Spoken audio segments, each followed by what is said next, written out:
Hey guys! Tonight we begin a journey into one of the strangest chapters in medical history, a time when being an ambitious woman, when reading too many books, when daring to think too much, could get you diagnosed with a disease.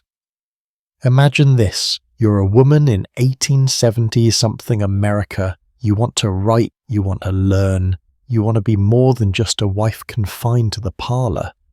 And your doctor looks at you with grave concern and says, "My dear, your brain is sick. Your ambition is killing you. The cure? Complete bed rest, total isolation, and never touching a pen again for as long as you live." This isn't fiction. This happened to thousands of women, and tonight we're going to uncover how a medical diagnosis became a weapon to control women who dared to be modern. Before we dive deeper into this incredible story, I need your help. If you're finding this fascinating already, and I promise it gets even more intense, please take a moment to subscribe to this channel and hit that like button. Your support means everything and helps me keep bringing you these deep dives into history's most captivating mysteries. And I'm curious, where are you right now? Are you tucked in bed? Sitting in a cozy chair? Maybe it's late at night where you are, or perhaps early morning. Drop a comment and let me know where in the world you're listening from. Now, dim those lights, get comfortable, let the outside world fade away, and let's step back in time together. The year is 1869. The American Civil War has just ended, and the country is transforming before everyone's eyes.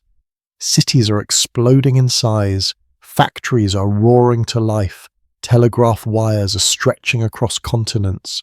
Steam-powered trains are racing through landscapes that had known only horses just decades before. Everything is faster, louder, more complicated, and people are exhausted.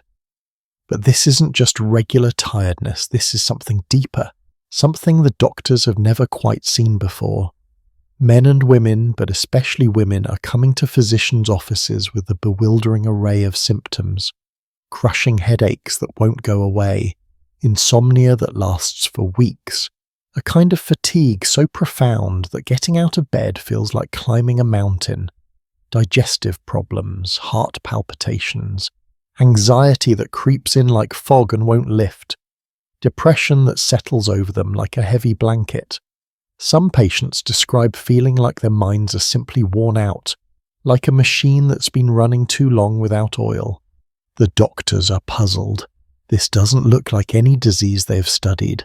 There's no fever, no visible rash, no obvious physical cause, but the suffering, that's undeniably real. Enter Dr. George Miller Beard. He's a neurologist in New York City, and he's convinced he's identified something revolutionary. In 1869, he publishes an article in the Boston Medical and Surgical Journal, a prestigious medical publication, where he gives this mysterious condition a name, neurasthenia. It comes from the Greek words neuron, meaning nerve, and asthenia, meaning weakness, nervous exhaustion. Beard isn't the only one thinking about this. That same year, a doctor named Edwin Holmes Van Dusen, working at an asylum in Kalamazoo, Michigan, publishes his own observations, but Van Dusen sees something different. He's noticing this condition particularly among farm wives, women living in isolated rural communities.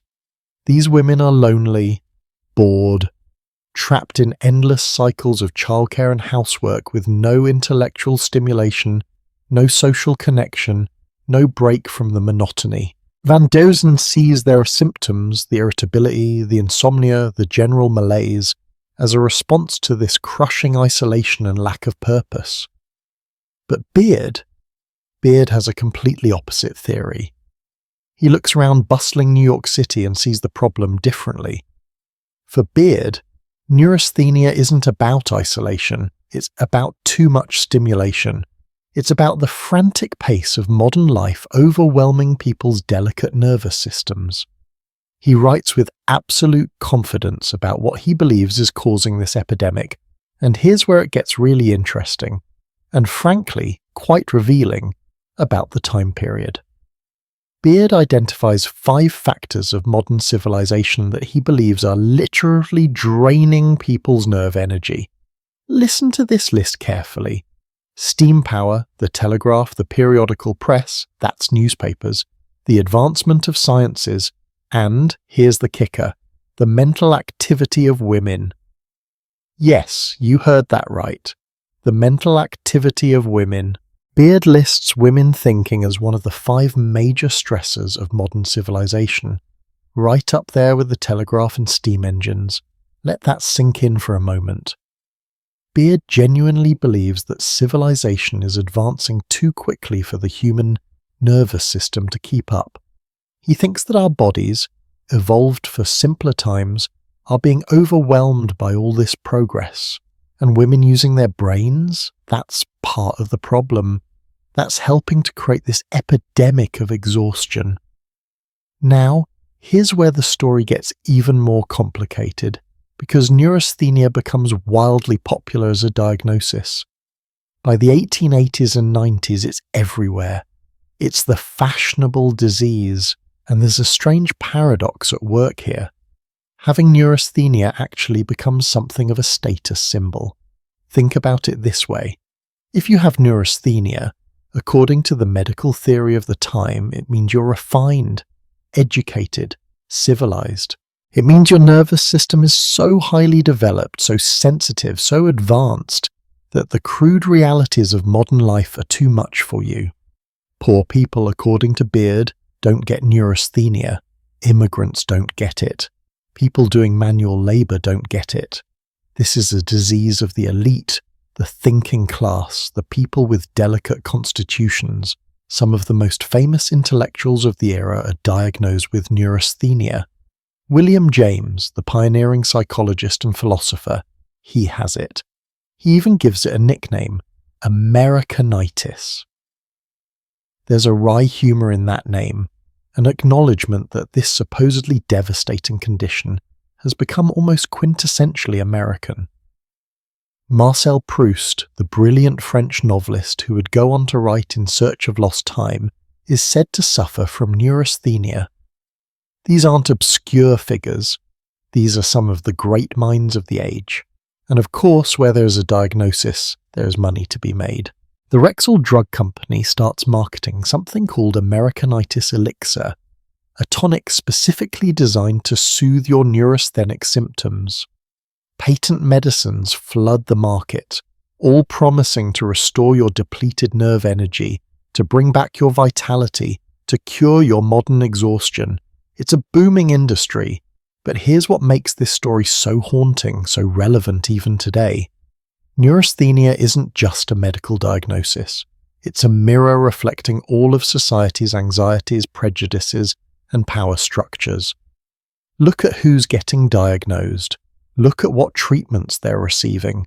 Look at the assumptions baked into every medical textbook and journal article about this condition.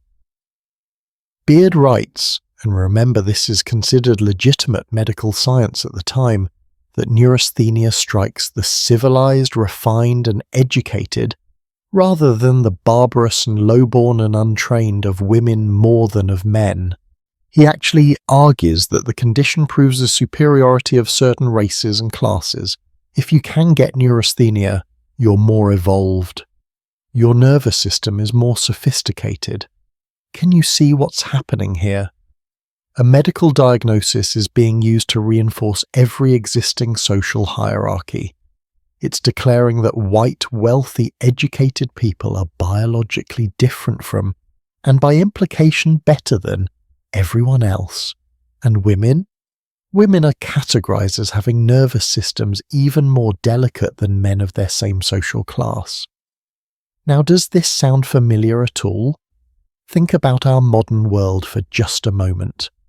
We don't talk about neurasthenia anymore, but we absolutely talk about burnout, we talk about stress, we talk about anxiety disorders and chronic fatigue syndrome. We live in an age where self-care has become a multi-billion-dollar industry, where people are constantly exhausted, Overwhelmed by the pace of modern life, by the endless notifications, the 24-hour news cycle, the pressure to be constantly productive and connected. The 1880s had the telegraph. We have smartphones. They had newspapers arriving daily. We have information flooding at us every single second. They had the anxiety of rapid industrialization. We have the anxiety of algorithmic feeds and comparison culture. The specifics have changed, but that fundamental tension between the demands of modern life and our human capacity to cope, that's still here. But here's the crucial difference, and this is where we need to pay very close attention. When we look back at neurasthenia today, we can see clearly how the diagnosis was shaped by the prejudices of the time, how it was used to explain and justify keeping women in their place, how it medicalized what was really a social problem, women being trapped in roles that stifled them, having no outlet for their intelligence and ambition, being told that their very desire to learn and create and contribute was unnatural. The question we have to ask ourselves is this: what are we doing today that future generations will look back on with the same clarity? What diagnoses are we handing out right now that are really about social control rather than genuine medicine? What treatments are we prescribing that reinforce existing power structures rather than actually helping people heal? Because here's the thing about neurasthenia: it wasn't entirely made up. The suffering was real. The exhaustion, the anxiety, the depression, those were genuine experiences, but the explanation for them, the way they were understood and treated, that was shaped entirely by the biases of Victorian society. The symptoms were real, the diagnosis was a social construct, and this matters because what comes next in our story is even more disturbing. Because while neurasthenia affected both men and women, the treatments prescribed for them were drastically, horrifyingly different. And these differences reveal everything about how that society viewed women's bodies, women's minds, and women's place in the world. Men diagnosed with neurasthenia were told to seek adventure, to go west, to hunt and fish and camp under the stars, to reclaim their vigor through physical exertion and fresh air and the company of other men. Women diagnosed with neurasthenia, they were told the exact opposite. They were prescribed something called the rest cure, and that cure, developed by one of the most respected physicians of the age, would become a symbol of medical paternalism so extreme that it would drive women to the brink of madness. But that's a story we'll save for our next chapter. For now, sit with this. Imagine being told that your intelligence is disease, that your ambition is dangerous, that the very act of thinking too much, of wanting too much, of being too much is making you sick. Imagine doctors, learned men with prestigious degrees, looking at you with pity and concern and telling you that the cure is to stop, to rest, to give up everything that makes you feel alive, because that's exactly what thousands of women were told. And some of them listened. They tried to be good patients. They tried to wrest their way back to health. But some of them, and this is the beautiful, rebellious heart of this story, some of them fought back. They picked up their pens even when doctors forbade it. They wrote their truth even when it was considered a symptom of their illness. And their words, their resistance would change the course of medical history and give voice to every woman who was ever told she was too much. We're going to meet one of these extraordinary rebels in just a moment. Her name was Charlotte Perkins Gilman, and her fight against the rest cure would produce one of the most haunting pieces of American literature ever written, a story so disturbing, so powerful that it's still read and studied today, over a century later. Her battle was personal, but its implications were universal, and her courage in speaking out would help crack open the facade of medical certainty that surrounded the treatment of women's nervous diseases. So get ready. because we're about to enter the world of the rest cure, a treatment so extreme, so fundamentally wrong that it would push women to the edge.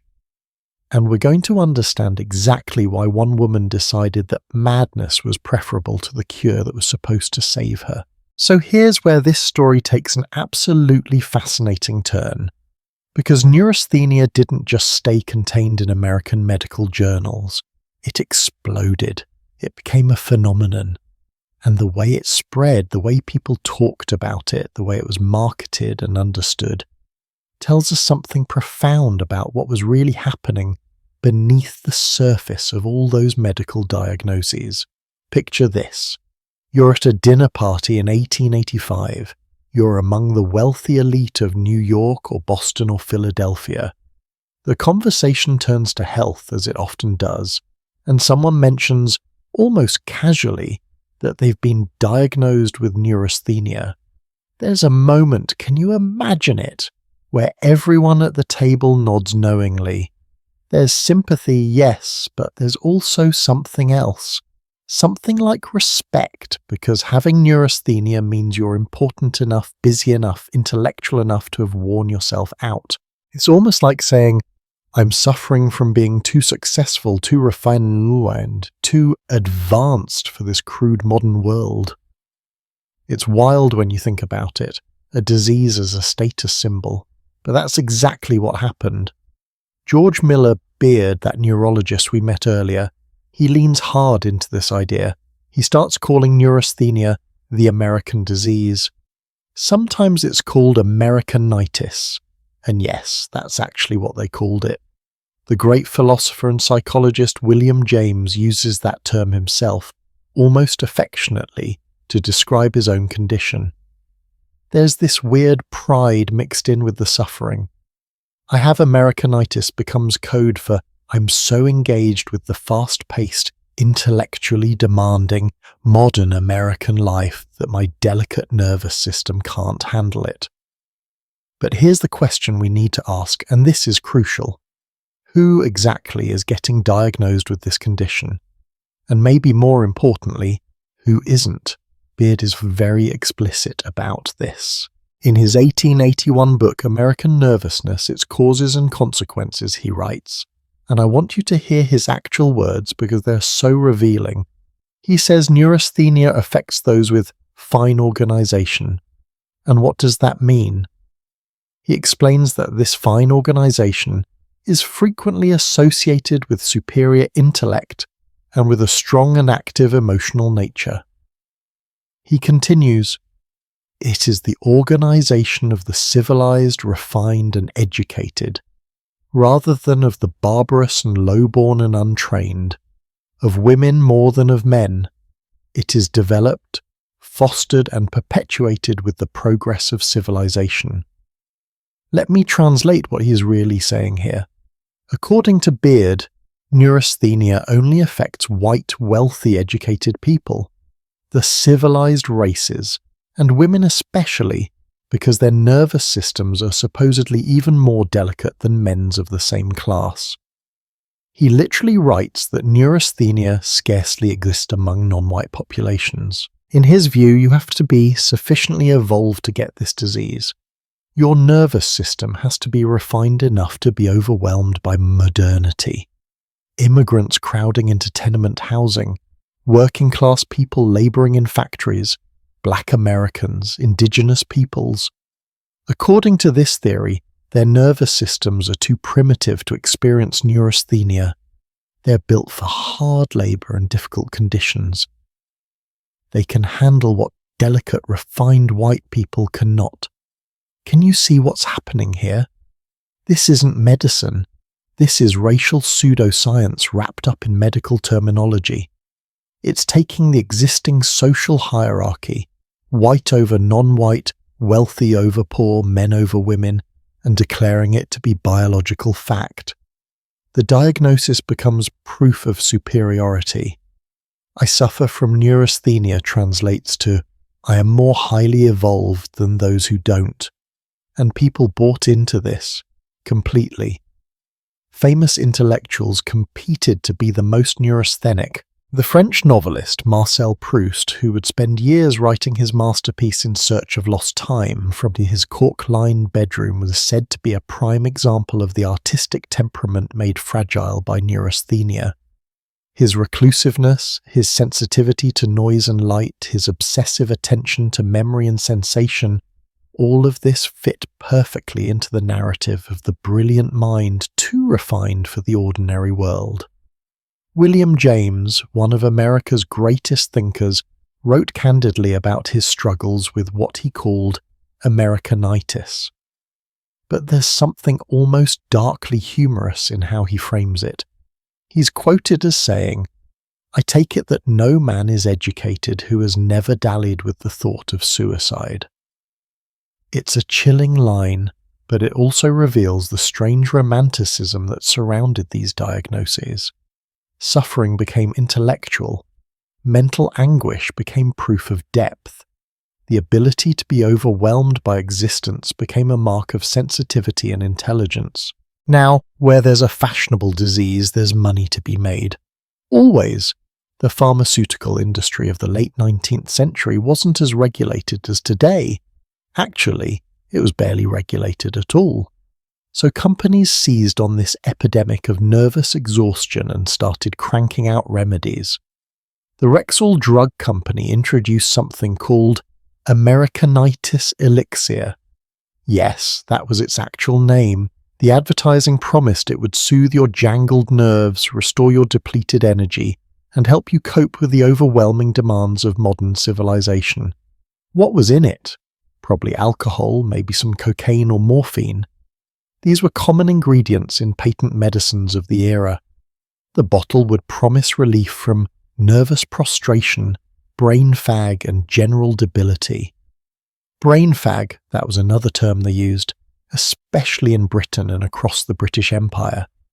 It referred to mental exhaustion from too much studying or intellectual work. Students were warned against overstudy. Women were cautioned that education might literally damage their brains. The idea was that you only had so much nerve energy, and if you spent too much of it on thinking, there wouldn't be enough left over for other vital functions. Can you imagine going to a doctor today and being told, "You're thinking too much, your brain is fatigued, you need to stop reading immediately"? We'd find another doctor. But in the late 1800s, this was cutting-edge medical science. And it wasn't cheap to be neurasthenic, by the way. The treatments, and we'll dive deep into these in just a bit, required wealth. You needed to be able to afford weeks or months away from work. You needed to hire nurses and physicians. You needed access to specialists like Silas Weir Mitchell, whose practice catered exclusively to the wealthy. Poor people who were exhausted, they were just lazy. They needed to work harder. But wealthy people who were exhausted, they had a medical condition that required expensive intervention. This class dimension is absolutely critical to understanding what neurasthenia really was, because at the same time that elite women were being diagnosed with nervous exhaustion and prescribed rest cures, working-class women were labouring 12-hour days in factories, in other people's homes as domestic servants, in sweatshops. They were exhausted too, far more exhausted in fact. Their working conditions were brutal, but they weren't getting diagnosed with neurasthenia. They were being told to be grateful for their jobs. The diagnosis, in other words, was reserved for people who had the luxury of being tired. There's something deeply ironic about all of this. The very women who had the most freedom, education, financial security, time to read and think and create, were being pathologized for wanting even more freedom. Meanwhile, women who had almost no freedom at all, who were trapped in genuine poverty and exploitation, weren't considered sick. They were just considered properly suited to their station in life. And here's another layer to this. Neurasthenia diagnosis had very different implications depending on your gender. For men, being diagnosed with neurasthenia was almost a badge of honor. It meant you were a captain of industry worked to exhaustion, or a brilliant scholar who'd pushed your mind too far. You were like a high-performance engine that needed some maintenance. The solution? Adventure, vigor, a return to primal masculinity through outdoor pursuits. But for women, the diagnosis carried different weight. Yes, it proved you were refined and educated, but it also proved that you were too delicate for the very things you wanted to do. Your neurasthenia became evidence that women's bodies simply weren't built for higher education, for professional work, for intellectual pursuits. The diagnosis confirmed that women needed protection from themselves, from their own ambitions, from the dangerous idea that they could be men's equals. Do you see how perfectly circular this logic is? Women want to participate fully in society. Society tells them they're too delicate. When they try anyway and become exhausted, possibly from the stress of fighting against constant discrimination and limitation, doctors say, "See, we told you, you're too delicate. Your nervous system can't handle it. You need to go back to the home where you belong." The diagnosis becomes the cage. And some of the most influential medical authorities of the era devoted their careers to reinforcing this cage. They wrote papers and books explaining in elaborate detail why women's reproductive systems made them unsuitable for education, why menstruation meant women needed to conserve their energy for biological functions rather than wasting it on mental work, why the very structure of female brains made them naturally more prone to nervous disorders. It's pseudoscience. All of it. But it was published in prestigious medical journals. It was taught in medical schools. It shaped public policy and private decisions. It determined who got to go to college, who got hired for certain jobs, who was taken seriously when they spoke about politics or business or philosophy. And the thing is, some women internalized these messages. They believed the doctors. They believed they were fragile. They believed their ambitions were dangerous. They pulled back. They stayed home. They tried to be content with the narrow roles society assigned them. But some women, and this is where our story is heading, some women didn't believe it. Some women looked at these diagnoses and treatments and said, "This doesn't feel like medicine. This feels like control." Some women experienced the so-called cures and realized they were worse than the disease. Some women started to suspect that their exhaustion wasn't a sign of biological weakness, but a rational response to being suffocated by a society that feared their power. These women started to push back, quietly at first, then louder.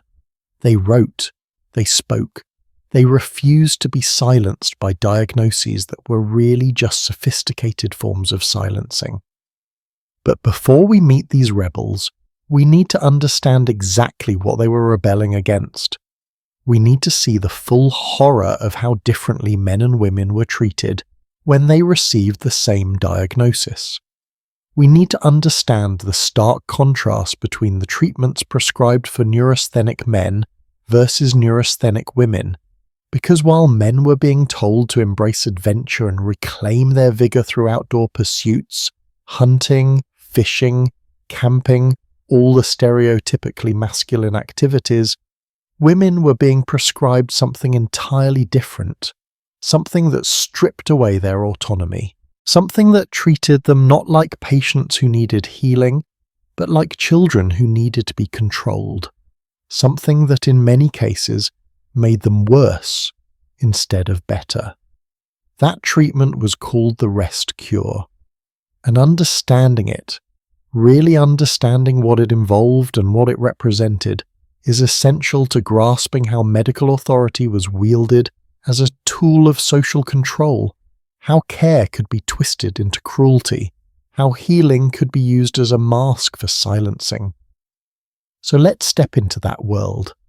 Let's understand what happened when a woman in the late 19th century walked into a doctor's office, exhausted and overwhelmed, seeking help, and what that doctor decided she needed was not freedom, not support, not validation of her struggles, but total submission to his authority, total surrender of her will, total erasure of everything that made her feel alive, because that's what the rescuer demanded, and some of the most brilliant women of the age were subjected to it, and one of them would eventually fight back in a way that would expose the treatment for what it really was, not medicine but punishment dressed up in medical authority, not healing but harm, and her story, her resistance, her refusal to be broken, that's what comes next.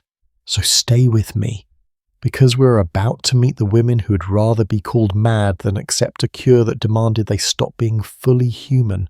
Now we need to talk about something that might make your blood boil a little bit, because when you really dig into the data, when you look at the actual medical records from this era, a very disturbing pattern emerges, and it's not what you might expect.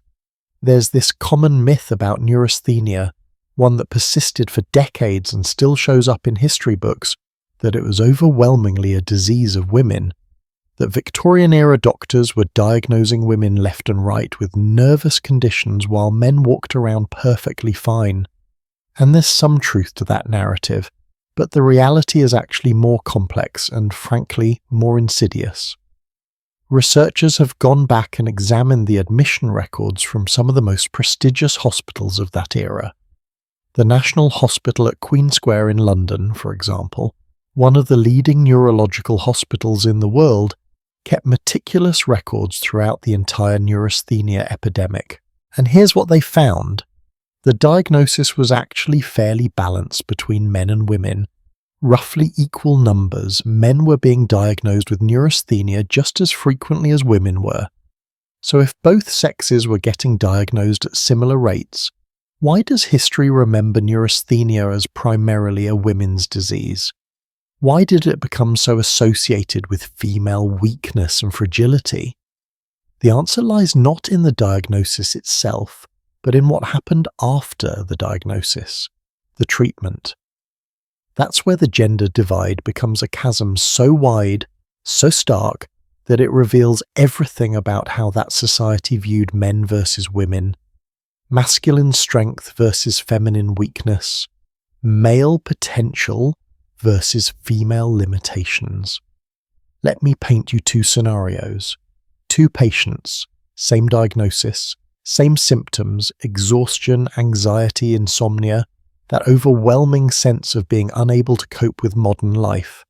Same social class, same level of education, same privileged background.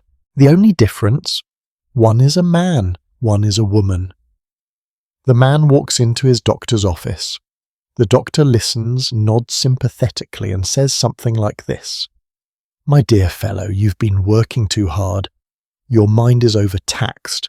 What you need is a complete change of scenery. I prescribe a vigorous outdoor life. Go west, hunt, fish, camp under the stars, reconnect with nature and with your primal masculine vigor. 6 weeks in the wilderness with good companions, fresh air, and physical exertion.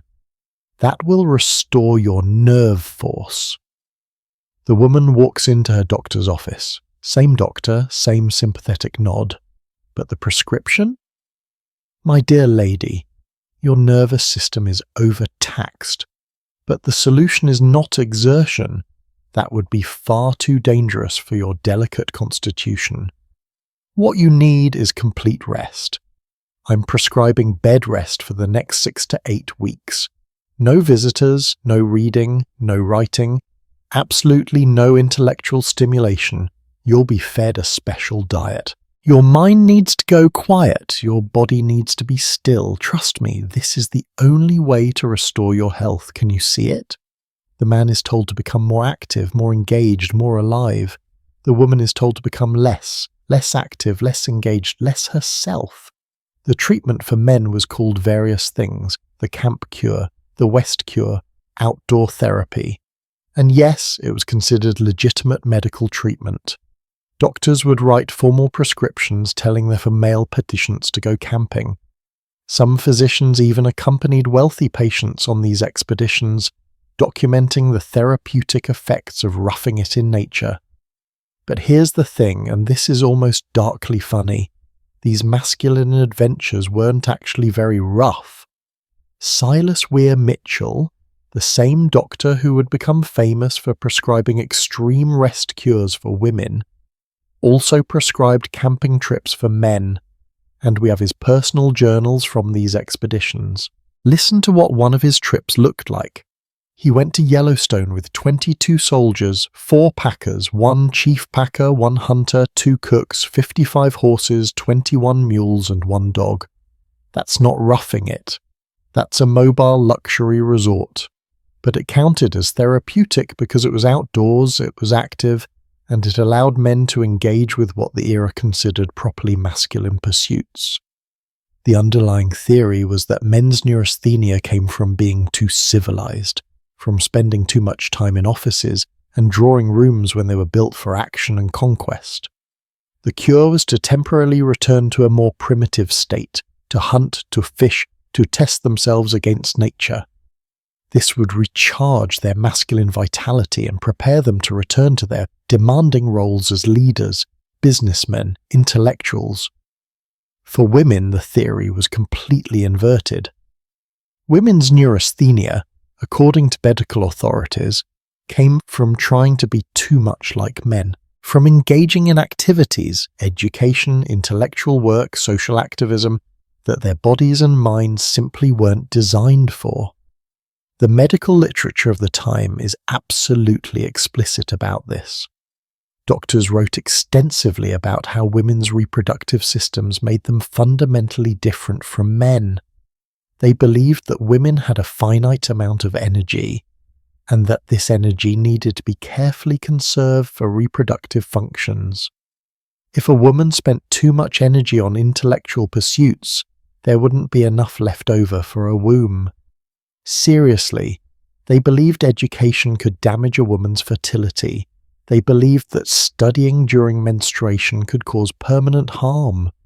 They believed that women who went to college were risking their health and their ability to have children. There's this concept that kept appearing in medical texts called conservation of energy. The idea was that the human body had only so much vital force, and you had to be careful how you spent it. For men, the concern was relatively minimal. They were robust, they could handle both intellectual and physical demands. But for women, every ounce of energy spent on thinking was an ounce not spent on being a proper wife and mother. George Miller Beard wrote about this explicitly. He listed the mental activity of women as one of the 5 major factors causing the neurasthenia epidemic. Think about what that means. Women using their brains, women reading, writing, learning, thinking. This wasn't seen as neutral or positive. It was seen as a cause of disease. It was pathologized. And this wasn't fringe thinking. This was mainstream medical opinion taught at the best universities, published in the most respected journals, practiced by the most acclaimed physicians. The medical establishment created a perfect catch-22. Women were told that their proper sphere was the home, that they were naturally suited for domestic life and motherhood. But when women who had received education, who had been given glimpses of intellectual life, tried to confine themselves to only domestic duties, they often became depressed and anxious. They felt their minds atrophying. They felt trapped and purposeless, so they go to a doctor with symptoms of nervous exhaustion. And what would the doctor say? See, this proves you're not suited for anything beyond domestic life. Your symptoms show that you've overtaxed your system. The cure is to embrace your natural role even more completely. Stop trying to be something you're not. The depression caused by limitation was used as proof that the limitation was necessary. Let me give you a specific example that really drives this home. There was a physician named Charles Dana who wrote about treating neurasthenic women in the 1890s. He actually noted, and this is surprisingly perceptive for the time, that the active, keen-witted, intellectual woman didn't respond well to treatments that rendered her abulic. That's a medical term meaning lacking willpower or initiative. In other words, he noticed that intelligent, capable women didn't do well when you stripped away their autonomy and ability to think. But here's the crucial part. Instead of questioning whether the treatment was wrong, he just noted it as an interesting observation and moved on. The underlying assumption that women needed to be treated this way was never questioned. The treatment was medicine. If the patient had a bad reaction, that was a quirk of her particular case, not a problem with the fundamental approach. Meanwhile, no doctor was worrying whether the active, keen-witted, intellectual man would suffer from being told to go camping and hunting. The assumption was that active pursuits were inherently good for men, but for women? Activity was dangerous, ambition was pathological. The very traits that were celebrated in men were treated as symptoms of disease in women. And this wasn't just about medical theory. This had real-world consequences for women's lives. Young women were discouraged from pursuing higher education because doctors warned their families that it could make them sick. Women who wanted careers were told they'd have to choose between professional success and motherhood because their bodies couldn't handle both. Women who showed intellectual ambition were viewed with suspicion. Were they trying to be something unnatural? Would they pay the price with their health? The neurasthenia diagnosis became a weapon. Not intentionally, perhaps. Most of these doctors genuinely believed they were helping their patients, but the effect was the same. The diagnosis enforced conformity. It punished deviation. It kept women in their assigned places.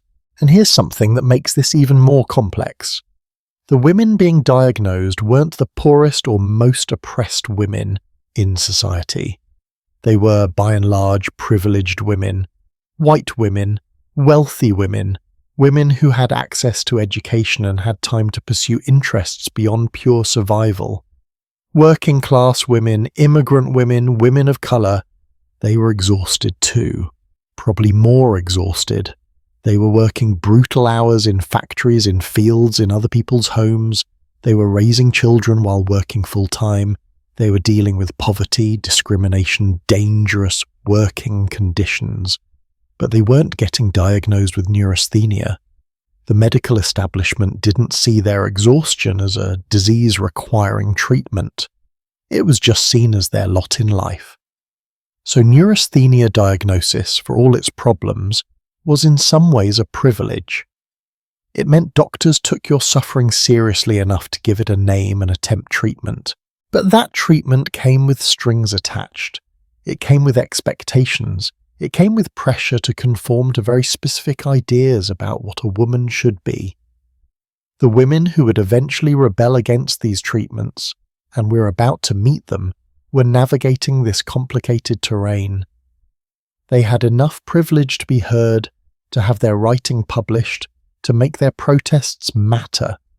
But they were also experiencing firsthand how medicine was being used to control them, to limit them, to force them into molds that didn't fit. And the treatment at the centre of their rebellion, the one that would become infamous, the one that would be exposed as not just ineffective but actively harmful, that treatment was about to be explained in its full horrifying detail. Because understanding what the rescue actually involved, what it demanded of women, what it did to them psychologically and physically, that's essential to understanding why the women who experienced it came away not healed but radicalized. So here's what we're going to do next. We're going to meet the man who invented the rescue. We're going to understand his background, his motivations, his genuine belief that he was helping people. We're going to see how a treatment developed with the best intentions, at least from his perspective, became a tool of oppression. How medical authority, when combined with cultural prejudices, created something that looked like care, but functioned like control. Because Dr. Silas Weir Mitchell truly believed he was saving women's lives, he believed his rescue was groundbreaking, revolutionary, compassionate. He believed the women who resisted his treatment were simply too sick to recognize what was good for them. And that combination, absolute certainty plus absolute authority plus complete disregard for patient autonomy, that's when medicine becomes dangerous. That's when healing becomes harm, and that's exactly what's coming next in this story. Every villain believes they're the hero of their own story, and I want to be clear right from the start, Silas Weir Mitchell wasn't trying to be a villain. In fact, he genuinely believed he was one of the great medical innovators of his age. He thought he was saving lives, healing the suffering, pioneering breakthrough treatments that would revolutionize how nervous diseases were understood and treated. And in some ways, he was brilliant, absolutely brilliant, which makes this story even more complicated, even more unsettling. Because what we're about to explore is how a genuinely talented physician, working with sincere intentions, created a treatment that would traumatize generations of women. How good intentions plus cultural prejudice plus unchecked authority equals something truly harmful. So let's meet Dr. Silas Weir Mitchell. He was born on February 15th, 1829 in Philadelphia, into a family already steeped in medicine. His father, John Kearsley Mitchell, was a distinguished physician and pathologist fascinated by snake venom and toxicology. Young Silas grew up in a world of scientific inquiry, medical journals scattered around the house, dinner table conversations about the latest discoveries in anatomy and pharmacology. He attended the University of Pennsylvania, then earned his medical degree from Jefferson Medical College in 1850. By all accounts, he was intellectually curious, hard-working, deeply committed to understanding the mysteries of the nervous system. This wasn't someone going through the motions, this was a man genuinely passionate about medicine. And then came the Civil War. Mitchell was appointed Director of Treatment for Nervous Injuries and Maladies at Turner's Lane Hospital in Philadelphia. And this is where everything started, where the seeds of the rescue were planted.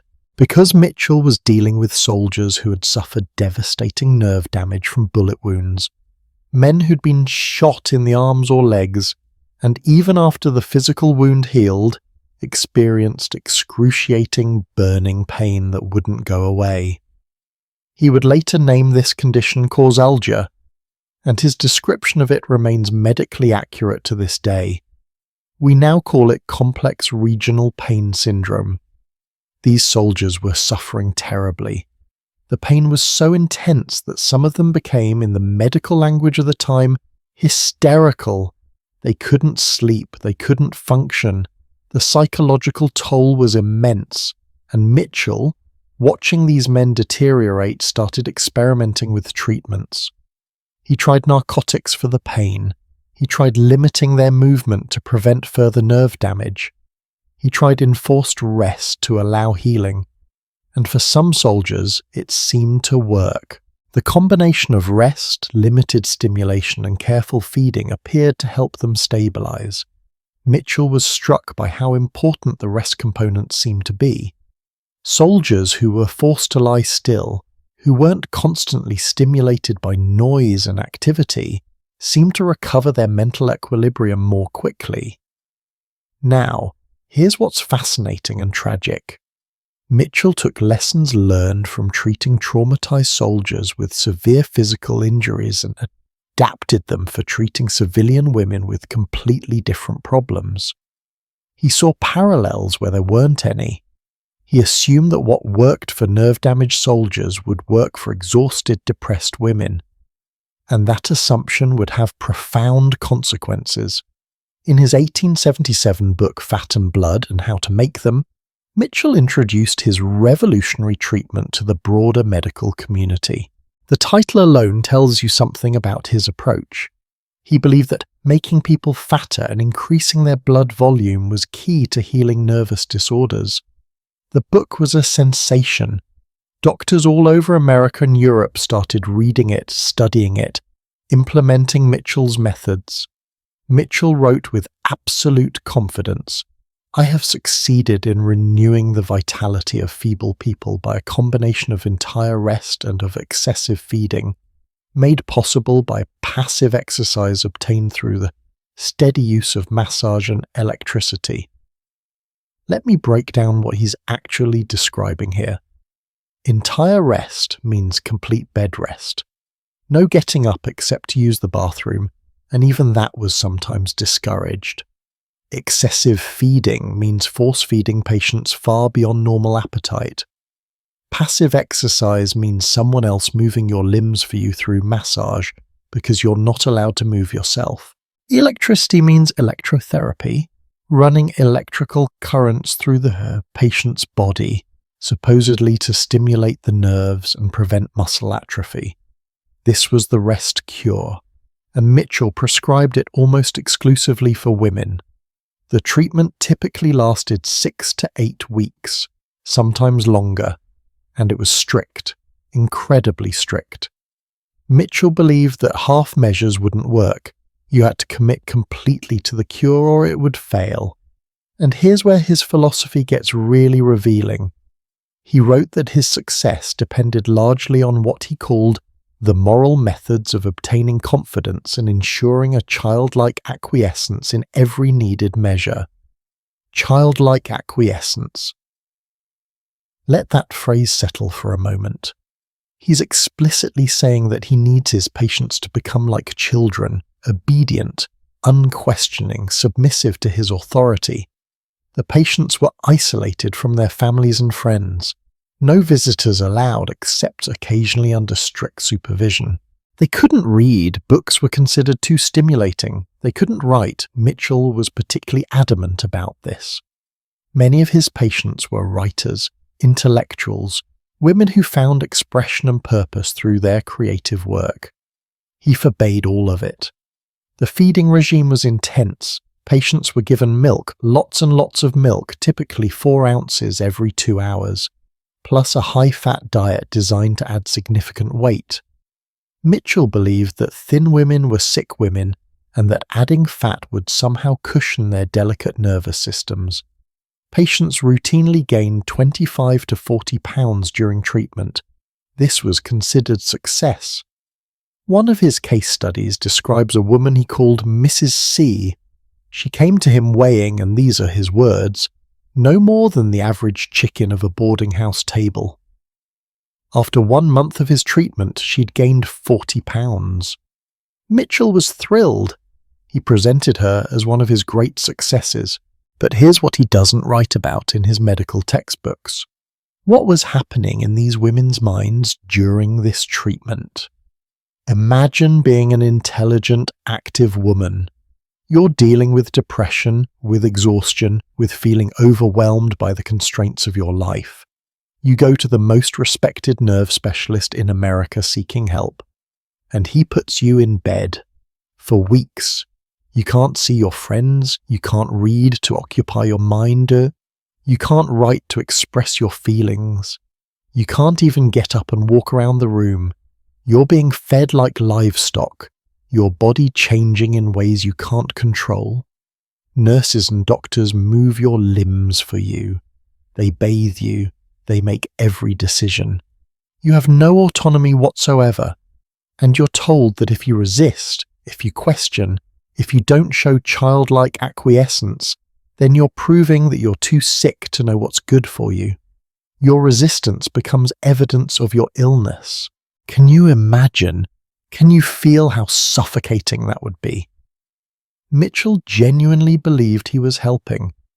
In his writings, he expresses real compassion for his patients' suffering. He describes their symptoms with care and attention. But his compassion is paternalistic. It's the compassion of a father for a child, not the respect of one adult for another. He knows what's best. The patient's feelings, the patient's own understanding of their condition, the patient's desires for their treatment, these are irrelevant. Worse than irrelevant, they're symptoms to be overcome, and sometimes there's a hint of contempt creeping into his descriptions. He writes about one patient. She was a pallid, feeble creature and had no more bosom than the average chicken of a boarding house table. Nature had wisely prohibited this being from increasing her breed. This is how he describes a human being in his care. A woman who came to him suffering, seeking help. He mocks her body. He suggests she's unfit to reproduce. There's cruelty there, disguised as clinical observation, but Mitchell's reputation grew and grew. He became one of the most sought-after physicians in America. The wealthy and famous sought him out. He treated not just anonymous patients, but women whose names we still know today. His practice was incredibly lucrative. He published over 170 scientific articles. He wrote 4 books on neurasthenia. He was considered, without exaggeration, the father of medical neurology in America, and beyond medicine, he was a novelist. He wrote 17 novels during his lifetime, many of them quite popular. He was friends with artists and intellectuals. He owned paintings by Thomas Eakins. He was a trustee of the University of Pennsylvania. He moved in the highest circles of Philadelphia society. By the time he married Mary Cadwallader in 1875, a woman from one of the city's most prestigious families, he had secured his place among the elite. This wasn't a marginal figure. This wasn't some quack operating on society's fringes. Mitchell was the establishment. His treatments were taught in medical schools. Other doctors adopted his methods enthusiastically. The medical journals praised his innovations, and that's what makes this so chilling. The harm wasn't being done by someone outside the system.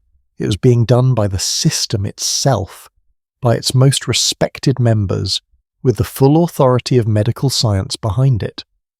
Mitchell wrote that he was fortunate to see his treatment adopted by other physicians and that it had thoroughly justified itself and needed no further defense or apology from its author.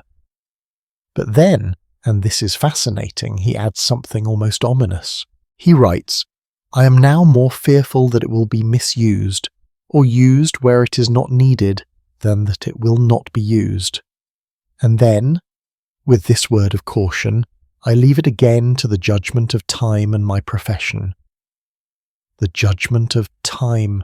Well, Mitchell got his wish.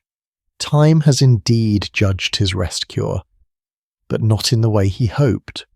Because what Mitchell didn't understand, what he couldn't see from his position of absolute authority, was that his patients weren't just passive recipients of his care. They were thinking, feeling, observing people. They were experiencing his treatment from the inside, and some of them were writers, which meant they had the tools to articulate what was being done to them. Mitchell's most famous prescription, the one that would eventually make him infamous rather than just famous, was given to his patient Charlotte Perkins Gilman. After treating her for a month in his Philadelphia practice in 1887, he sent her home with these instructions. Live as domestic a life as possible. Have your child with you all the time. Lie down an hour after each meal. Have but 2 hours intellectual life a day. And never touch pen, brush, or pencil as long as you live. Never touch pen, brush, or pencil as long as you live. He was telling a writer to never write again, an artist to never create, a thinker to never fully engage her mind. And he genuinely believed this was medical advice, healing advice. He thought he was saving her life. Gilman would later write that following his advice brought her so near the borderline of utter mental ruin that she could see over. She came perilously close to complete breakdown, not despite the treatment, but because of it. And then she did something revolutionary. She stopped following his advice. She left her marriage. She picked up her pen again and she wrote. Mitchell never acknowledged receiving the story she wrote about her experience. A short story called The Yellow Wallpaper that would become one of the most famous pieces of American literature. A gothic horror tale about a woman driven mad by the rest cure. He never publicly admitted any connection to it, never changed his treatment methods in response to her critique, never acknowledged that maybe, just maybe, his patients understood their own suffering better than he did.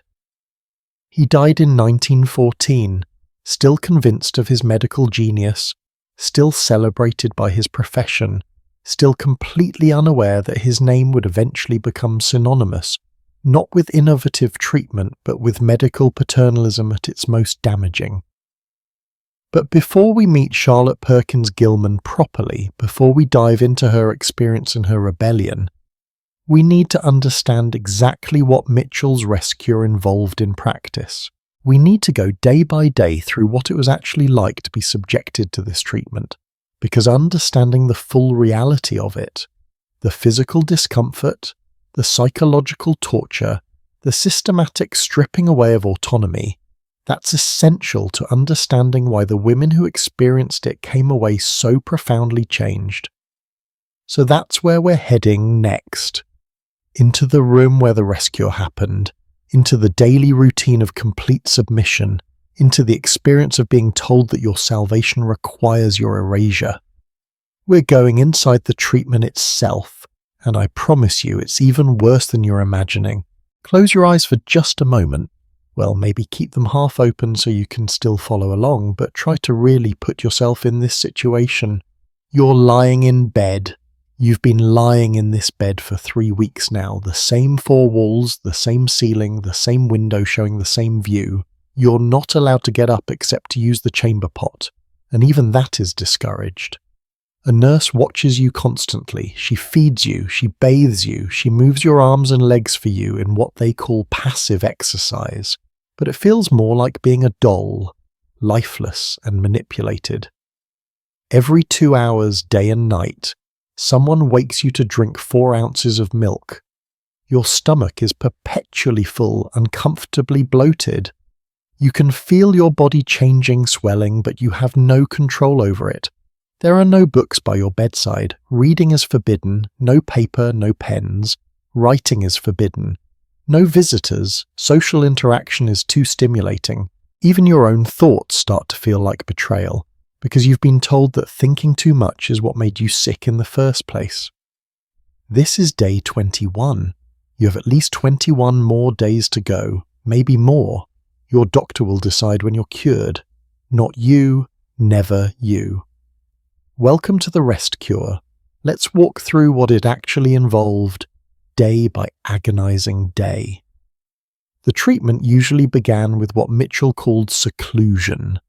The patient would be taken to a private room, often in the physician's own home or in a private nursing facility, never in the patient's own home where she might have too much control. The room would be comfortable but deliberately unstimulating. Plain walls, minimal furniture, curtains drawn to control the light. The goal was to create an environment where nothing would excite the nerves, where nothing would demand attention or thought.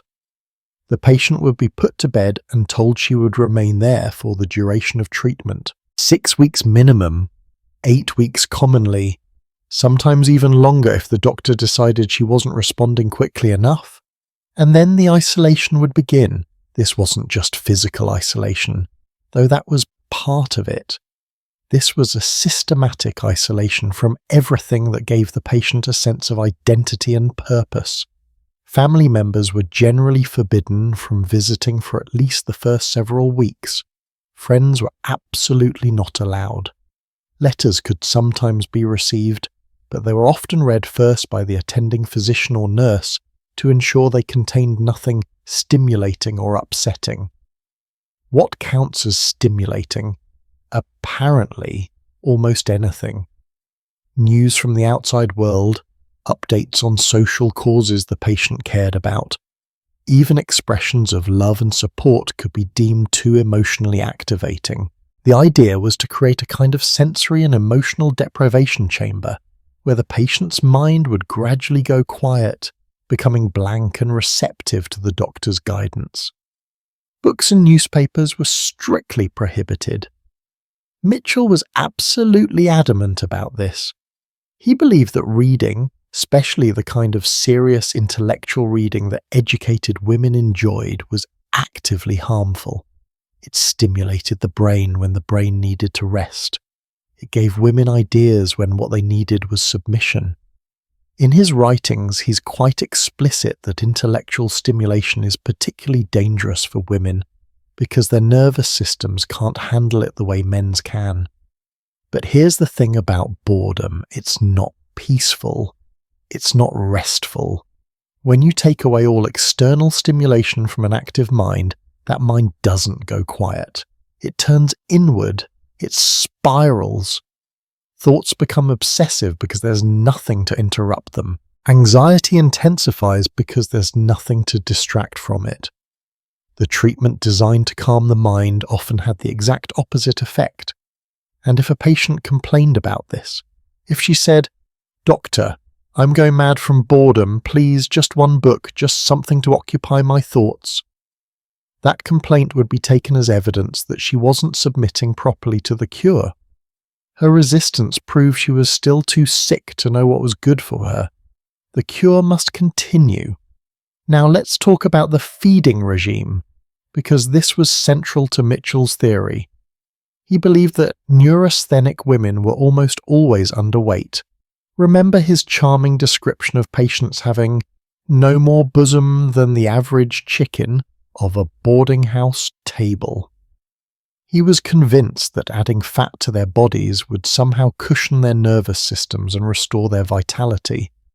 So patients were put on what Mitchell called a full diet.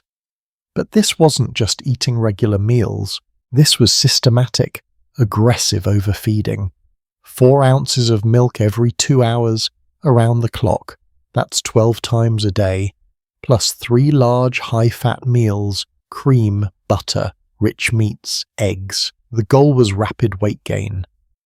Now imagine this.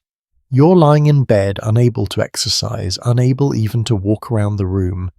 And every 2 hours, someone is forcing you to consume 4 ounces of milk, even when you're not hungry, even when you feel nauseous, even in the middle of the night.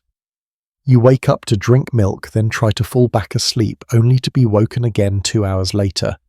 Your sleep is constantly disrupted, your digestion is constantly struggling, and your body is changing in ways that feel completely out of your control. Patients routinely gain 25 to 40 pounds during the 6 to 8 week treatment. For some women, this might have been beneficial. Genuine malnutrition was a problem for some patients. But for many others, the rapid weight gain was distressing. They didn't recognize their own bodies. They felt trapped in flesh that didn't feel like theirs, and they had no say in any of it. If a patient refused to eat or drink, that was where things got even darker.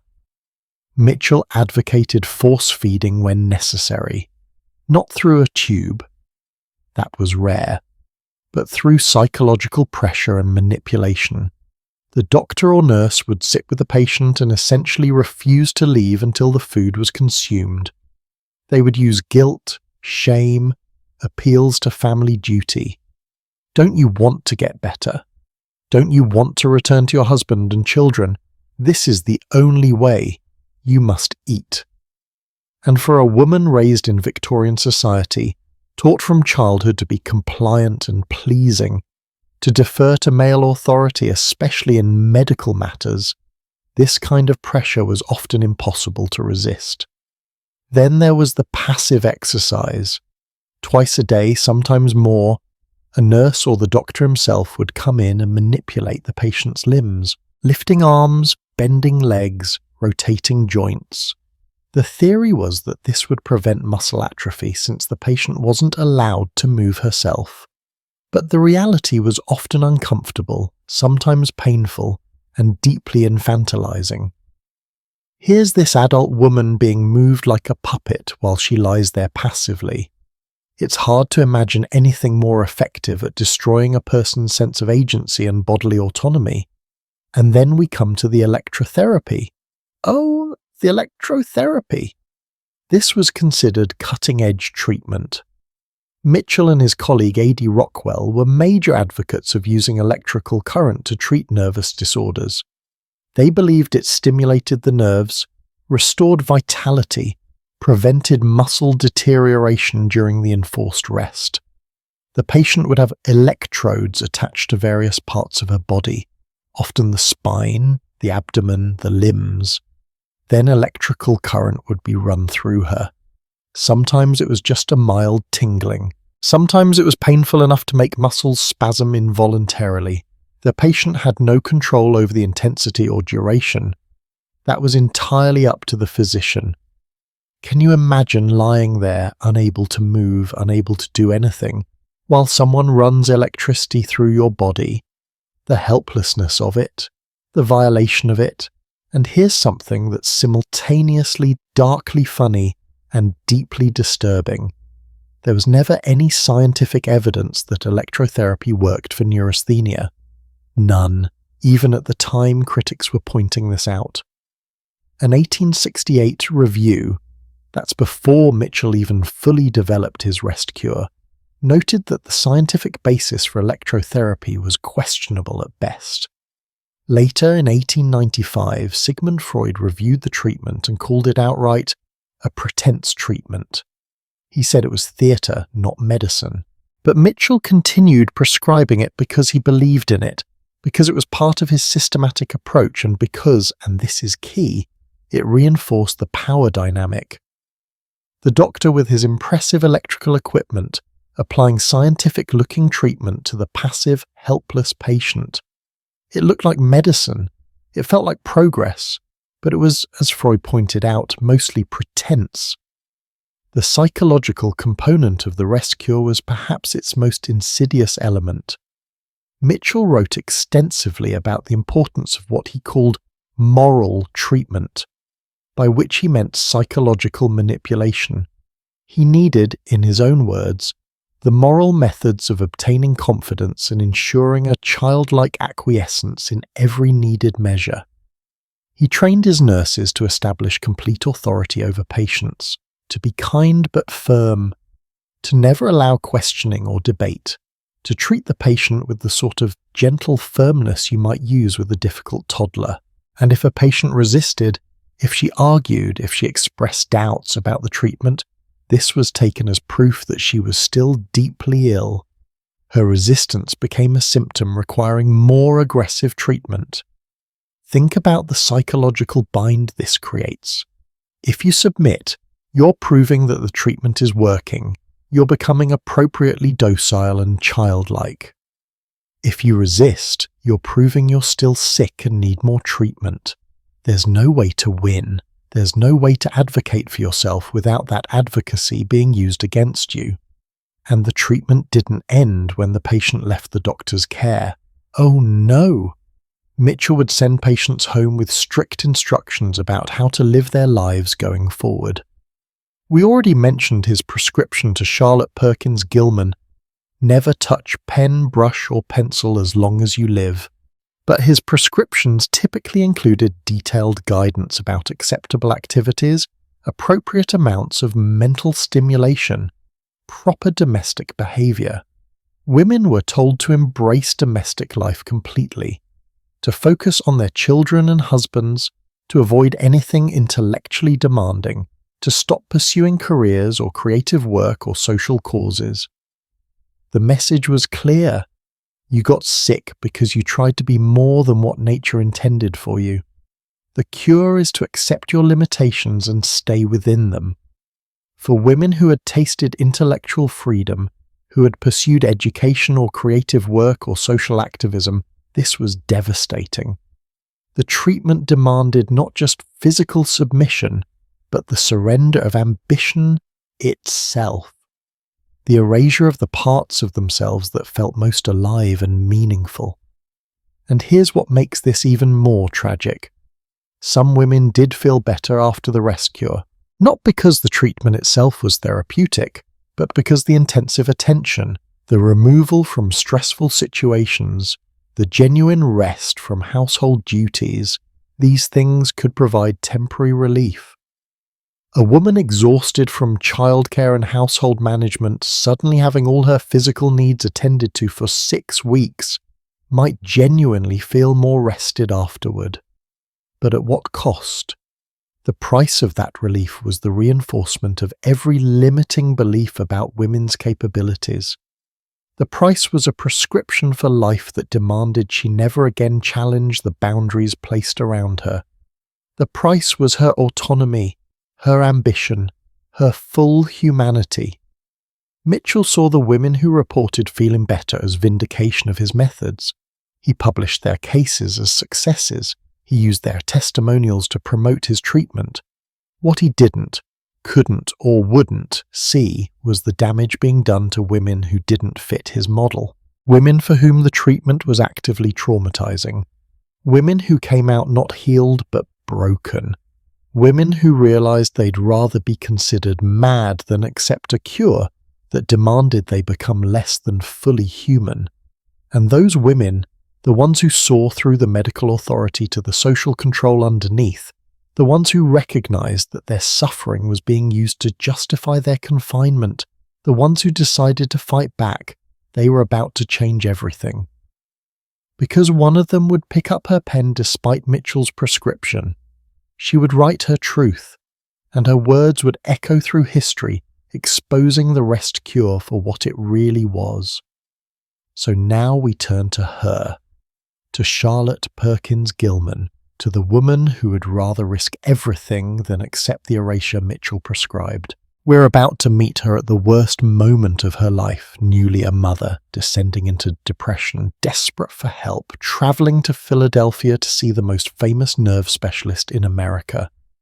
Not knowing that his cure would nearly destroy her. Not knowing that her survival would require rebellion. Not knowing that her story would become one of the most powerful feminist texts ever written. But she'll figure all of that out the hard way.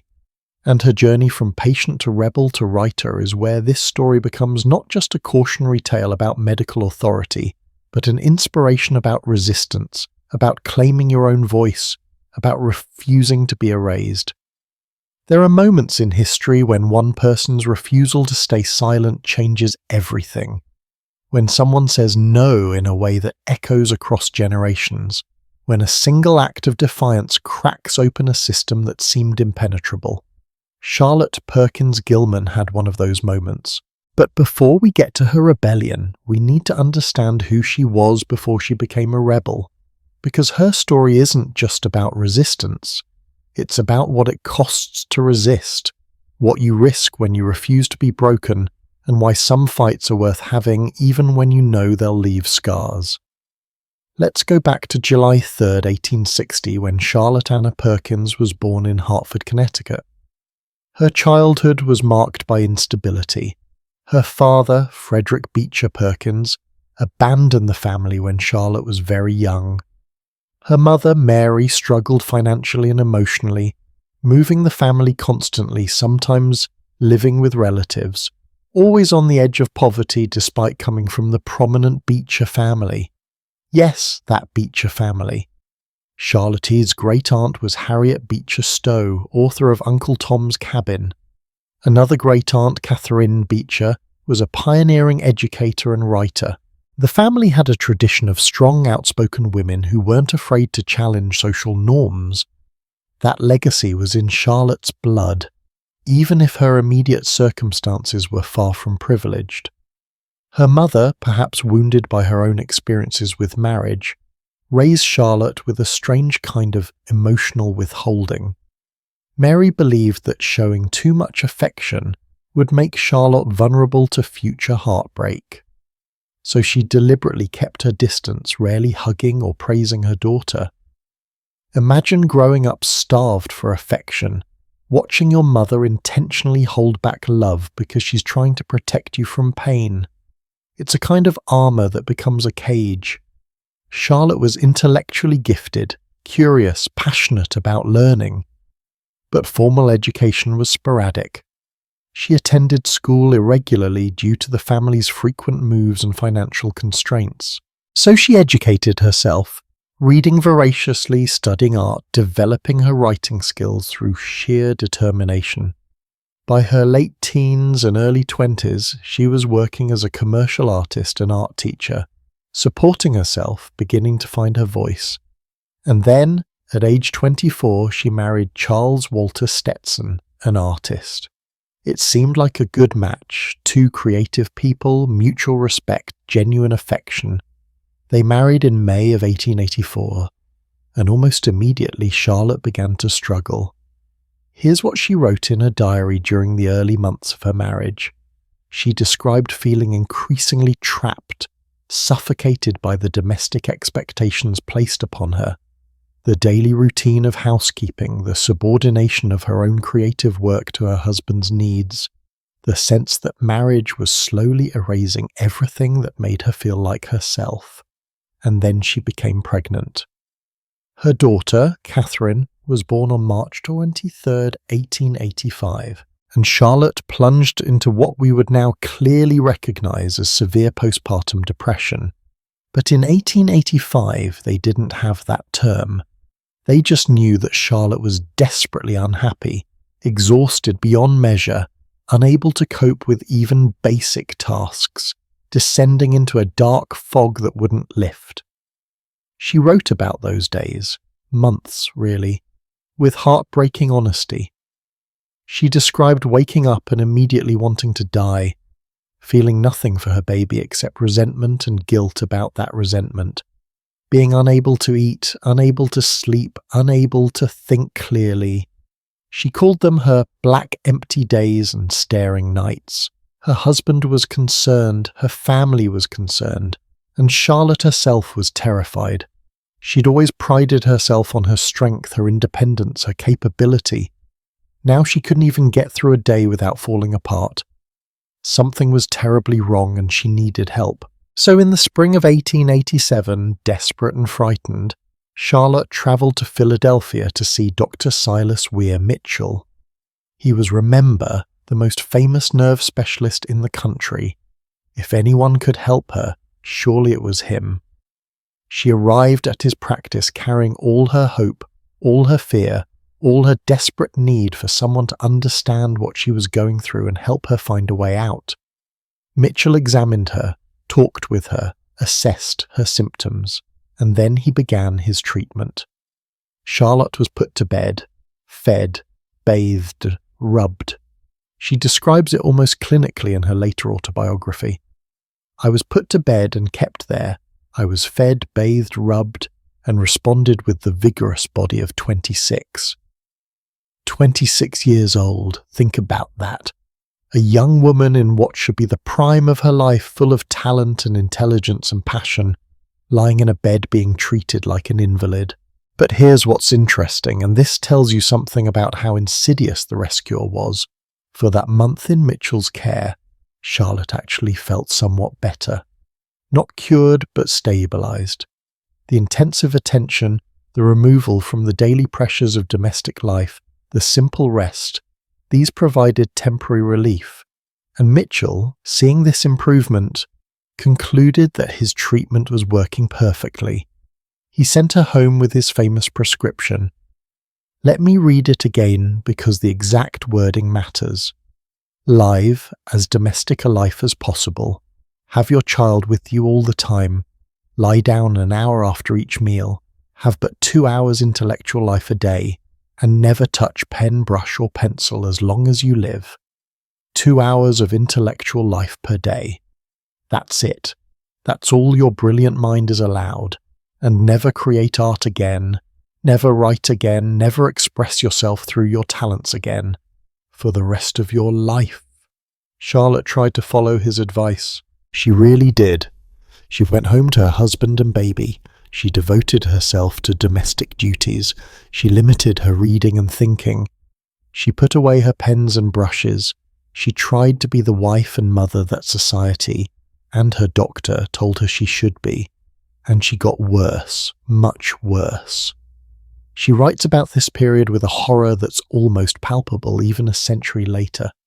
She says she came so near the borderline of utter mental ruin that she could see over. That phrase, I could see over, imagine what that means. She was standing at the edge of complete psychological breakdown, close enough to see into that abyss, to understand what total madness looked like.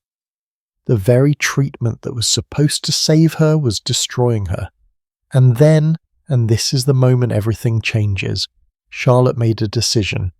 She decided that Mitchell was wrong, that his prescription was poison, not medicine, that she would rather risk everything than continue down this path to oblivion. She writes, I cast the noted specialist's advice to the winds and went to work again.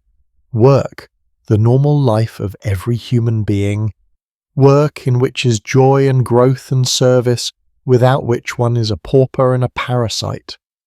Work in which is joy and growth and service. Can you hear the passion in those words? The absolute conviction that work, meaningful, creative work, wasn't what was making her sick. It was what could make her well. The domestic prison wasn't safety, it was suffocation. The cure was killing her, and the only way to survive was to reject it completely. She left her husband. This wasn't a casual decision. Divorce was scandalous in the 1880s, especially for a woman, especially when she was the one choosing to leave. She knew it would mean poverty, social ostracism, whispered judgments. She knew she'd lose custody of her daughter for periods of time. She knew people would call her unnatural, selfish, mad. But she also knew that staying would mean the death of everything she was. So she chose scandal over erasure. She chose to be called a bad mother, rather than to be no one at all.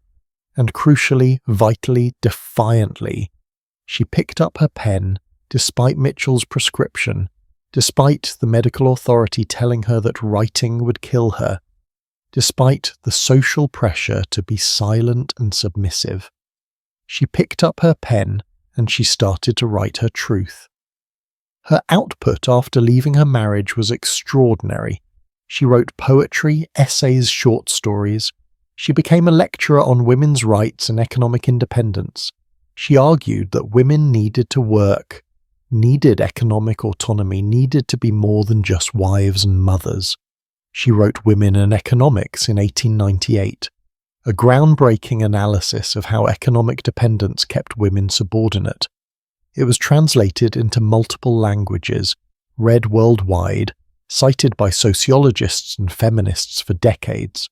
But before all of that, before she became a famous feminist theorist and social reformer, she wrote a short story.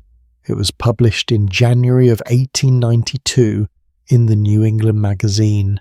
It was less than 6,000 words long, and it would become one of the most famous pieces of American literature ever written. The story was called The Yellow Wallpaper, and it was about a woman trapped by the rest cure, descending into madness in a room with disturbing yellow wallpaper. It was gothic horror. It was psychological thriller. It was autobiography thinly veiled as fiction, and it was a devastating critique of everything Mitchell's treatment represented. In the story, the narrator, never named, making her universal, is confined to an upstairs room by her physician husband who insists she needs complete rest. No work, no writing, no stimulation, just rest. The room has hideous yellow wallpaper with a chaotic pattern that the narrator becomes increasingly obsessed with. She starts to see a woman trapped behind the pattern, creeping around trying to escape, and slowly, inexorably, the narrator begins to identify with that trapped woman. She begins to believe she is that trapped woman. The story ends with the narrator having completely broken from reality, creeping around the room herself, having torn off as much of the wallpaper as she can reach, convinced she's finally freed herself. Her husband faints when he sees what she's become, and she keeps creeping around the room, crawling over his unconscious body, saying, "I've got out at last, and I've pulled off most of the paper so you can't put me back." It's chilling. It's brilliant. And it's a perfect metaphor for what the rest cure did to women. The treatment that was supposed to cure madness instead created it.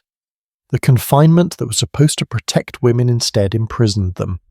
And the only escape was through the very breakdown the treatment was designed to prevent. Charlotte later explained her motivation for writing the story in an essay titled Why I Wrote the Yellow Wallpaper, published in 1913, the year before Mitchell died.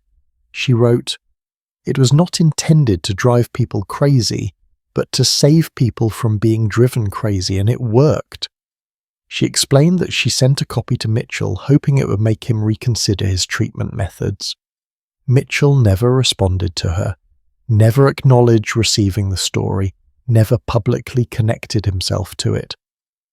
And, despite Charlotte's later claims that he changed his treatment methods after reading it, there's actually no evidence that he ever modified the rescue at all.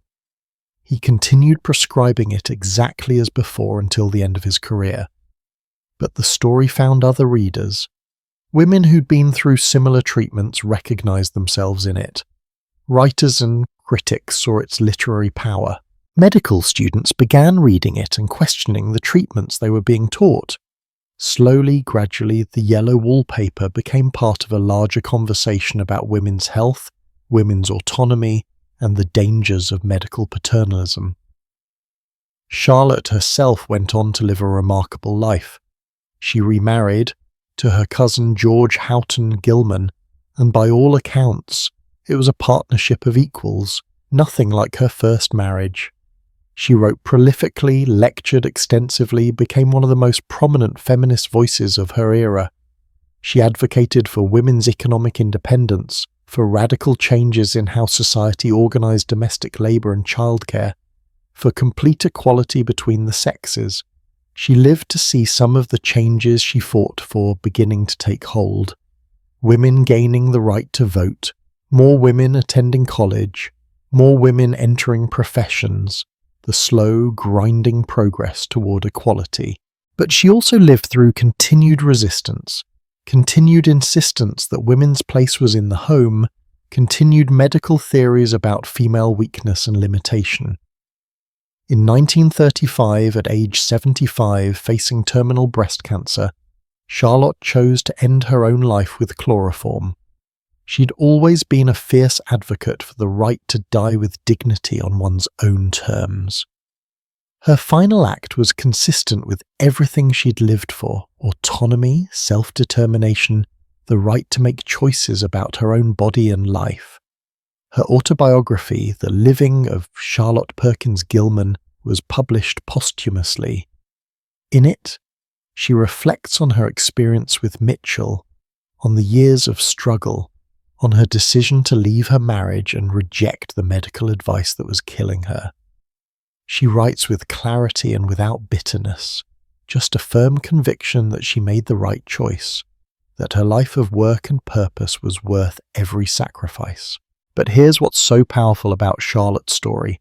She wasn't the only woman to suffer under Mitchell's care. She wasn't the only one damaged by the rescue.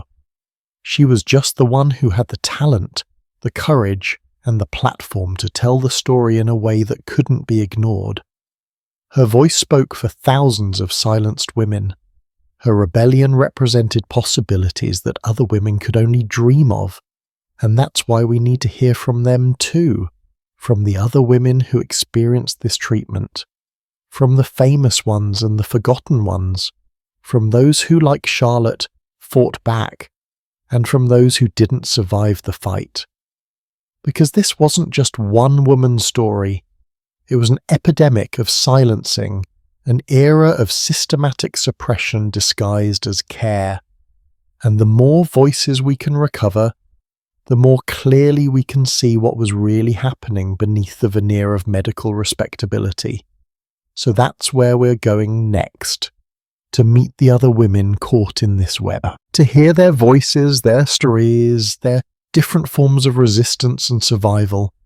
Because Charlotte Perkins Gilman was extraordinary, yes, but she wasn't alone, and understanding the full scope of who was affected, how they coped, and what it all meant, that's how we truly grasp the magnitude of what was being done in the name of healing. Sometimes a story becomes more than just a soma. Sometimes it becomes a mirror that an entire culture has to look into, whether it wants to or not. Sometimes 6,000 words can crack open a century of silence. The yellow wallpaper is one of those rare pieces of writing that transcends its moment and becomes timeless, not because it's pleasant or comforting, but because it's true in a way that refuses to be ignored. So let's step inside this story, really inside it. Because understanding what Charlotte Perkins Gilman created and why it hit like a thunderbolt when it was published in January of 1892 requires us to experience it the way readers did then, to feel the creeping dread, to recognize the trap, to watch a woman's mind fracture in real time on the page. The story opens with what seems like a pleasant scene. The narrator and her husband, John, who is a physician, have rented a beautiful colonial mansion for the summer. It's almost like a vacation, except it's not. The narrator has been diagnosed with a slight hysterical tendency, and John has prescribed complete rest. No work, no writing, nothing that might tax her nerves. Already, if you've been following our story so far, alarm bells should be ringing. This is the rest cure. This is Mitchell's prescription. But the narrator doesn't see it that way yet. She's trusting. She loves her husband. She believes he knows what's best for her. She writes in her secret journal because John has forbidden her to write, so she does it in stolen moments. John is a physician, and perhaps that is one reason I do not get well faster. You see, he does not believe I am sick. That line. Read it again. He does not believe I am sick. She's suffering. She knows she's suffering, but her husband, the medical authority, doesn't believe her experience of her own body and mind. So she starts to doubt herself. Maybe she's not really sick. Maybe she's just being difficult. Maybe she's imagining things. This is gaslighting, literally named after a different story where a husband manipulates his wife into questioning her own sanity. But the same mechanism is at work here. The couple takes the upstairs bedroom in this mansion, or rather, John chooses it for them. And the room has this wallpaper, yellow wallpaper. The narrator hates it immediately. She describes it as repellent, almost revolting, a smouldering, unclean yellow, strangely faded by the slow-turning sunlight. The pattern is chaotic, confusing, a constant irritant to a normal mind. She asks John if they can change rooms, or at least change the wallpaper. He refuses. He tells her she's being fanciful, that she's giving into her nerves, that she needs to exercise self-control. After all, the lease is only for 3 months. Surely she can endure ugly wallpaper for 3 months? Her discomfort doesn't matter. Her preferences don't matter. His medical judgment overrides her feelings. So she's stuck, in this room, with this wallpaper, with nothing to do all day except stare at it. And here's where Gilman's genius really shows, because the story becomes about what happens when you force an active, creative mind into complete inactivity. The narrator's mind doesn't rest. It fixates, it spirals. It turns the wallpaper into an obsession because there's nothing else to think about. She starts analysing the pattern, trying to follow it, trying to make sense of it. She writes, "This wallpaper has a kind of sub-pattern in a different shade, a particularly irritating one, for you can only see it in certain lights, and not clearly then, but in the places where it isn't faded, and where the sun is just so. I can see a strange, provoking, formless sort of figure that seems to skulk about behind that silly and conspicuous front design. A figure, behind the pattern, something trapped, trying to get out." As the days pass, the narrator becomes more and more convinced that there's a woman trapped in the wallpaper.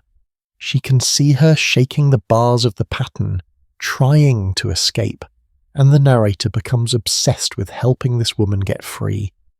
She starts to identify with her, to see herself in this trapped figure. Meanwhile, John continues to insist that she's getting better, that the rest is working, that she just needs to continue trusting his judgment. He speaks to her the way you might speak to a child, gently, patronizingly, with complete certainty that he knows better than she does about her own condition. "Bless her little heart," he says at one point. "She shall be as sick as she pleases, but now let's improve the shining hours by going to sleep and talk about it in the morning." She shall be as sick as she pleases, as if her illness is a choice, as if she's indulging in sickness rather than genuinely suffering. And when she tries to tell him that she's getting worse, not better, he dismisses her concerns. He tells her she's improving whether she feels it or not.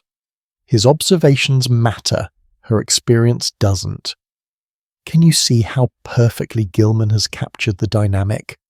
The male medical authority, the female patient whose own knowledge of herself is invalidated, the kind, loving tone that's actually deeply controlling, the imprisonment disguised as protection.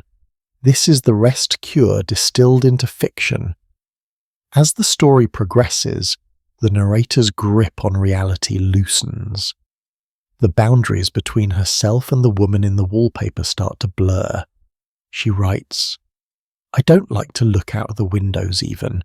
There are so many of those creeping women, and they creep so fast. I wonder if they all come out of that wallpaper as I did." As I did. She's identifying completely now with the trapped woman. She's becoming her, or maybe recognizing that she always was her. In the final days, the narrator tears off as much of the wallpaper as she can reach. She's frantic, determined to free the woman behind it. She locks herself in the room. When John finally breaks down the door, he finds her creeping around the perimeter of the room, following the pattern where the wallpaper has been torn away. And she says to him, and this is the devastating final image, "I've got out at last in spite of you and Jane, and I've pulled off most of the paper so you can't put me back." Who's Jane? We've never heard this name before in the story.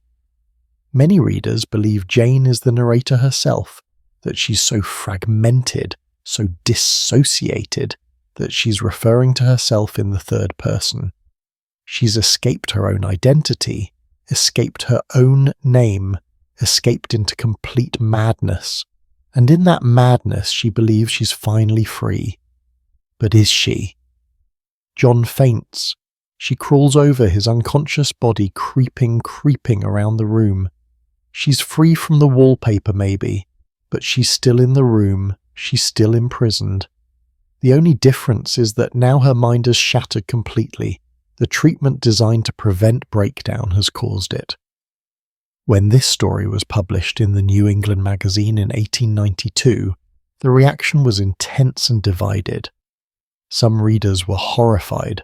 They thought it was too disturbing, too upsetting, too depressing. They didn't want to read about women going insane. One doctor wrote to the magazine saying that stories like this were dangerous and should not be published because they might harm impressionable readers. But other readers, especially women who had been through similar experiences, recognized the truth in it. They saw themselves. They saw what had been done to them under the guise of medical care.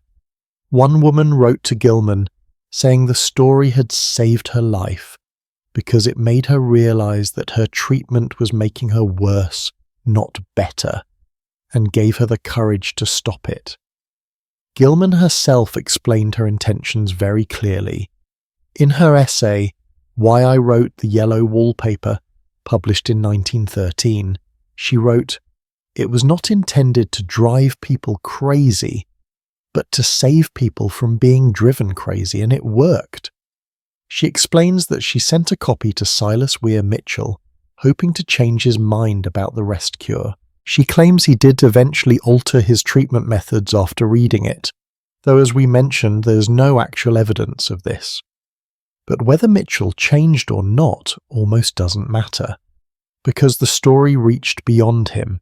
It reached women trapped in similar situations who had no voice of their own. It reached doctors who began questioning their own practices. It reached a culture that was just starting to wonder if maybe women knew something about their own suffering that male medical authorities didn't. The brilliance of the yellow wallpaper is that it works on multiple levels simultaneously. On the surface, it's a gothic horror story, genuinely creepy, building dread page by page. You can read it purely for that thrill, that slow descent into madness. It's terrifying in the way the best psychological horror is terrifying. But it's also a perfect metaphor for women's condition in late 19th century society. The wallpaper is the domestic sphere, beautiful on the surface perhaps, but chaotic and imprisoning underneath. The trapped woman is every woman confined to roles that don't fit her, forced to suppress parts of herself that society finds threatening. The narrator's madness is what happens when you try to crush human potential into a shape too small to hold it. And it's autobiography. Gilman is writing from experience. She knows what this room feels like from the inside because she was in it. The story has power because it's true, emotionally true, psychologically true, even if the specific details are fictionalized. The literary techniques Gilman uses are sophisticated. The story is told in first person through diary entries, so we're inside the narrator's head completely. We experience her deterioration in real time. We can see her losing her grip on reality, but we also understand why. We're not watching from outside with clinical detachment. We're with her, feeling her isolation, her frustration, her growing desperation. The wallpaper itself is brilliant symbolism. It's domestic decoration, the kind of thing women were supposed to care about, to choose to arrange prettily. But this wallpaper is hideous, and the narrator has no control over it. It's imposed on her. She has to live with it whether she likes it or not. Just like women had to live with social structures and expectations imposed on them, whether those structures made sense or not. And the creeping. That image of women creeping around and around. It's both pathetic and powerful. These aren't women striding freely, but they're moving, they're persistent, they won't stop. There's something almost defiant in that endless circling, that refusal to be completely still even when stillness is demanded. The story's ending is deliberately ambiguous. Has the narrator achieved some kind of freedom through madness? Or has she simply been broken? Is her final creeping a form of resistance or a symptom of total defeat? Gilman doesn't give us easy answers, and that ambiguity is part of what makes the story continue to haunt readers more than a century later. In the decades after its publication, the yellow wallpaper largely disappeared from view. It was reprinted occasionally, but it wasn't widely read or taught. The feminist message was too uncomfortable. The subject matter was too dark. It wasn't until the 1970s, when second-wave feminism was in full force, that scholars rediscovered the story and recognized its importance. Now it's one of the most frequently taught pieces of American literature. It's in anthologies, syllabi, literature courses at every level. Students read it and recognize patterns that sadly still persist. The dismissal of women's testimony about their own experiences, the use of medical authority to enforce conformity, the gaslighting, the control dressed up as care. Because here's the uncomfortable truth. We may not prescribe the rescue anymore, but the underlying dynamics haven't completely disappeared. Women are still more likely to have their pain dismissed by medical professionals. Women's descriptions of their symptoms are still more likely to be attributed to anxiety or hysteria or hormones rather than taken at face value. Women are still fighting to be believed about their own bodies.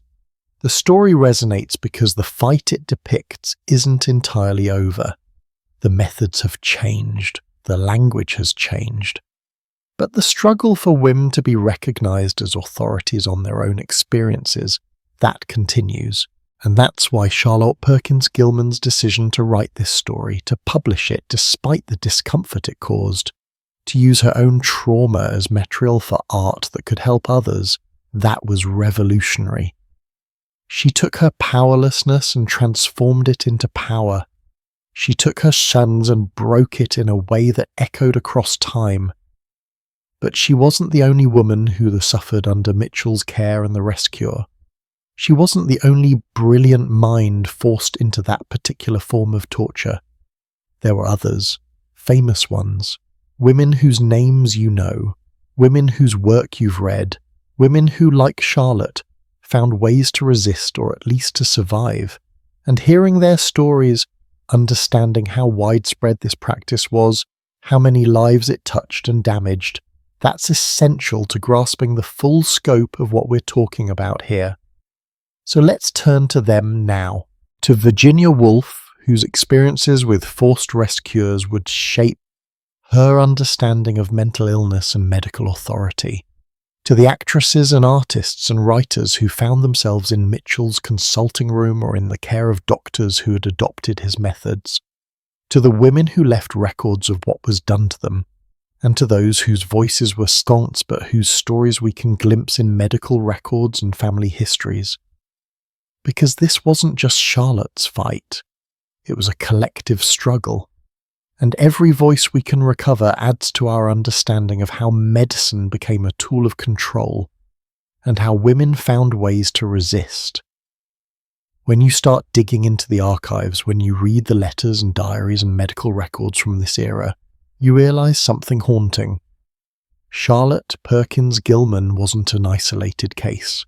She was one voice in a chorus of women who suffered under these treatments, and some of those voices belong to women whose names have echoed through history for entirely different reasons, women we know as literary giants, as cultural icons, as brilliant minds who shaped the 20th century.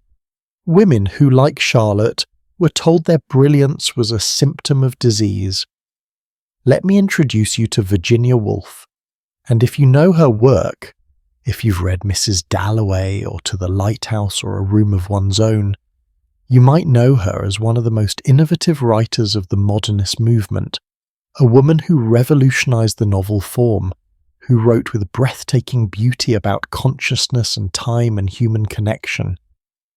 But what you might not know is that Virginia Woolf spent years of her life being subjected to forced rest cures, and her experience with them shaped not just her writing, but her understanding of madness, of medicine, and of the thin line between care and cruelty. Virginia was born Virginia Stephen in 1882 in London, 13 years after neurasthenia was named, right in the middle of its rise to epidemic proportions. She grew up in an intellectual household. Her father, Leslie Stephen, was a prominent literary figure. The house was full of books, conversations, ideas. Virginia was brilliant from childhood, voraciously reading, already showing signs of the literary genius she would become. But her childhood was also marked by trauma. Her mother died when Virginia was 13. Her half-sister Stella died 2 years later. And throughout her adolescence and young adulthood, Virginia experienced what we would now recognize as episodes of severe depression and anxiety, possibly bipolar disorder, though diagnosing historical figures is always speculative.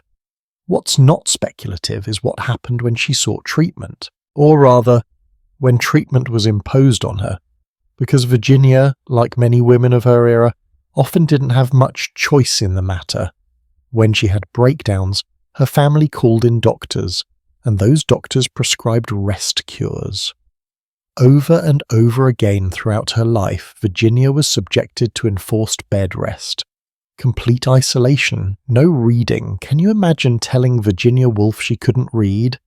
No writing, telling one of the greatest writers in the English language that she had to put down her pen. Heavy feeding, sedatives, all the hallmarks of the treatment we've been discussing, and Virginia hated it, despised it, found it not just unhelpful but actively harmful. She wrote about it with a kind of savage clarity that only someone who's been through it can manage. In her novel Mrs. Dalloway, published in 1925, there's a character named Septimus Warren Smith, who's suffering from what we'd now call post-traumatic stress disorder after World War I, and the doctors in the novel prescribe rest, isolation, and complete absence of mental stimulation. Virginia writes with barely concealed contempt about these treatments, but it's in her essay on being ill, published in 1926, where Virginia really lets loose. She writes about how rest cures were forced upon her, how she was made to lie still when movement felt essential, how she was denied books when reading was one of the few things that gave her comfort. She describes the experience with a kind of bitter irony. Rest in bed, rest in solitude, silence and rest. Rest without friends, without books, without messages. 6 months rest, until a man who went in weighing 7 stone 6 comes out weighing 12. 7 stone 6 to 12 stone. That's about 106 pounds to 168 pounds. 62 pounds gained. She's describing the same weight and gain protocol that Mitchell advocated, the same forced feeding, the same belief that fat would somehow cushion the nervous system and cure mental distress. Virginia's quote continues, dripping with sarcasm, "You invoke proportion, order rest in bed." The word proportion is key here. It's what the doctors claim they were restoring. Balance. Proportion. As if mental illness was just a matter of having your proportions off and needing to be recalibrated like a machine. But here's what's particularly interesting about Virginia's case. She kept writing. Not during the enforced rest cures, those did stop her temporarily, but in between them she wrote prolifically. She wrote novels that changed literature forever. She wrote essays that are still read and debated a century later. She co-founded the Hogarth Press with her husband Leonard and published some of the most important works of the modernist movement. In other words, the very activity that doctors told her was making her sick, the writing, the thinking, the intense creative work, was actually what gave her life meaning and purpose. When she couldn't write, she was miserable. When she could write, even when she was struggling mentally, she was herself. This is the pattern we keep seeing, isn't it? Women told that their talents are symptoms, that their passions are pathology, that the cure is to stop being who they are. And yet, when we look at what actually helped these women, what allowed them to survive and even thrive, it wasn't submission to the rest cure, it was resistance. It was the stubborn insistence on continuing to do the work that mattered to them, despite being told it was killing them. Virginia's relationship with mental illness was complex and lifelong. She had multiple severe breakdowns. She attempted suicide more than once, and in 1941 she did die by suicide, walking into a river with stones in her pockets. But here's what's important to understand. Her mental illness was real and serious. The question isn't whether she needed help. The question is whether the help she received, the forced rest, the isolation, the prohibition on the activities that sustained her, whether that was actually helpful. And her own testimony suggests it wasn't. Now, Virginia Woolf is the most famous literary figure to have been subjected to rest cures, but she's far from the only one. Let's talk about some others, because the breadth of who was affected tells us something important about which women were considered threatening enough to need this kind of intervention. There were actresses. Think about this. Women who made their living performing, being seen, commanding attention on stage. Women who were inherently public, inherently visible, inherently challenging the Victorian ideal of feminine modesty and domesticity. Several prominent actresses of the era were prescribed rest cures when they showed signs of exhaustion or what was called nervous prostration. The theatre was already a somewhat scandalous profession for women. The very act of performing, of pretending to be someone else, of displaying emotion publicly, this was seen as potentially dangerous to female mental health. So when actresses inevitably became exhausted from the demanding work, from the travel, from the pressure to perform night after night, they were often diagnosed with neurasthenia and told they needed to stop working and retreat into domestic life. For many of them, this would have meant the end of their careers. Once you left the stage for months or years, you lost your audience, your reputation, your place in the theatre world. So some actresses resisted. They found doctors who would give them tonics and stimulants instead of rest cures. They kept performing even when they were told it would kill them. and mostly they survived just fine, which suggests that maybe their exhaustion wasn't a disease requiring radical intervention, but a normal response to extremely demanding work that would have been exhausting for anyone. There were artists too, painters, sculptors, women pursuing creative work in an era when that pursuit itself was seen as slightly unnatural for their sex. When these women showed signs of the stress and self-doubt that pretty much every artist experiences, it was pathologized. Their artistic temperament became evidence of nervous disorder. And there were social reformers. This is particularly telling. Women who were fighting for suffrage, for labour rights, for social change, women who were actively challenging the status quo, they too found themselves diagnosed with neurasthenia at suspiciously high rates. One has to wonder, was their activism making them sick? Or was the diagnosis a convenient way to sideline troublesome women, to force them out of public life and back into the home where they belonged? Consider the case of Jane Addams, the founder of Hull House in Chicago, one of the first settlement houses in America, a pioneer of social work and peace activism. She struggled with health problems throughout her life, and she was repeatedly told by doctors that she needed to rest, to stop her demanding social work, to focus on her own health instead of trying to help others. She largely ignored this advice and kept working. She went on to win the Nobel Peace Prize in 1931. Imagine if she'd listened to the doctors who told her to rest. Imagine how much would have been lost. The pattern becomes clear. The women most likely to be prescribed rest cures weren't randomly selected. They were disproportionately women who were doing something, creating something, building something, challenging something. The diagnosis and treatment became tools, perhaps not always consciously, but effectively, for removing ambitious, creative, activist women from public life and confining them to domestic spaces where they couldn't make trouble. And here's what's particularly insidious.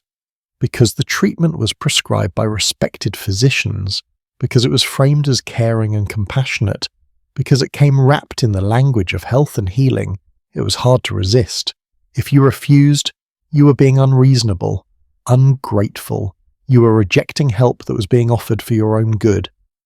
You were proving through your resistance that you really were too sick to know what was best for you. Think about the psychological trap this creates. You're exhausted, overwhelmed, possibly genuinely suffering from depression or anxiety. You seek help. The help you're offered requires you to give up everything that makes your life meaningful, your work, your friendships, your creative pursuits, your autonomy. If you accept this help, you lose yourself. If you refuse it, you're abandoned, labeled as difficult or hysterical or beyond help. What choice do you make? What choice can you make? Some women, like Charlotte Perkins Gilman, eventually chose rebellion. They tried the cure, found it worse than the disease, and walked away. But that took extraordinary courage and often came at enormous cost. Divorce, poverty, social ostracism, the loss of children. Some women, like Virginia Woolf, endured the treatments repeatedly while finding ways to return to their work in between. They survived despite the interventions, not because of them. And some women, and this is the hardest part to think about, some women didn't survive at all. The records from this era are full of women who were treated for neurasthenia and never recovered. Women who spent years in bed growing weaker rather than stronger. Women who descended into genuine madness under treatment designed to prevent it.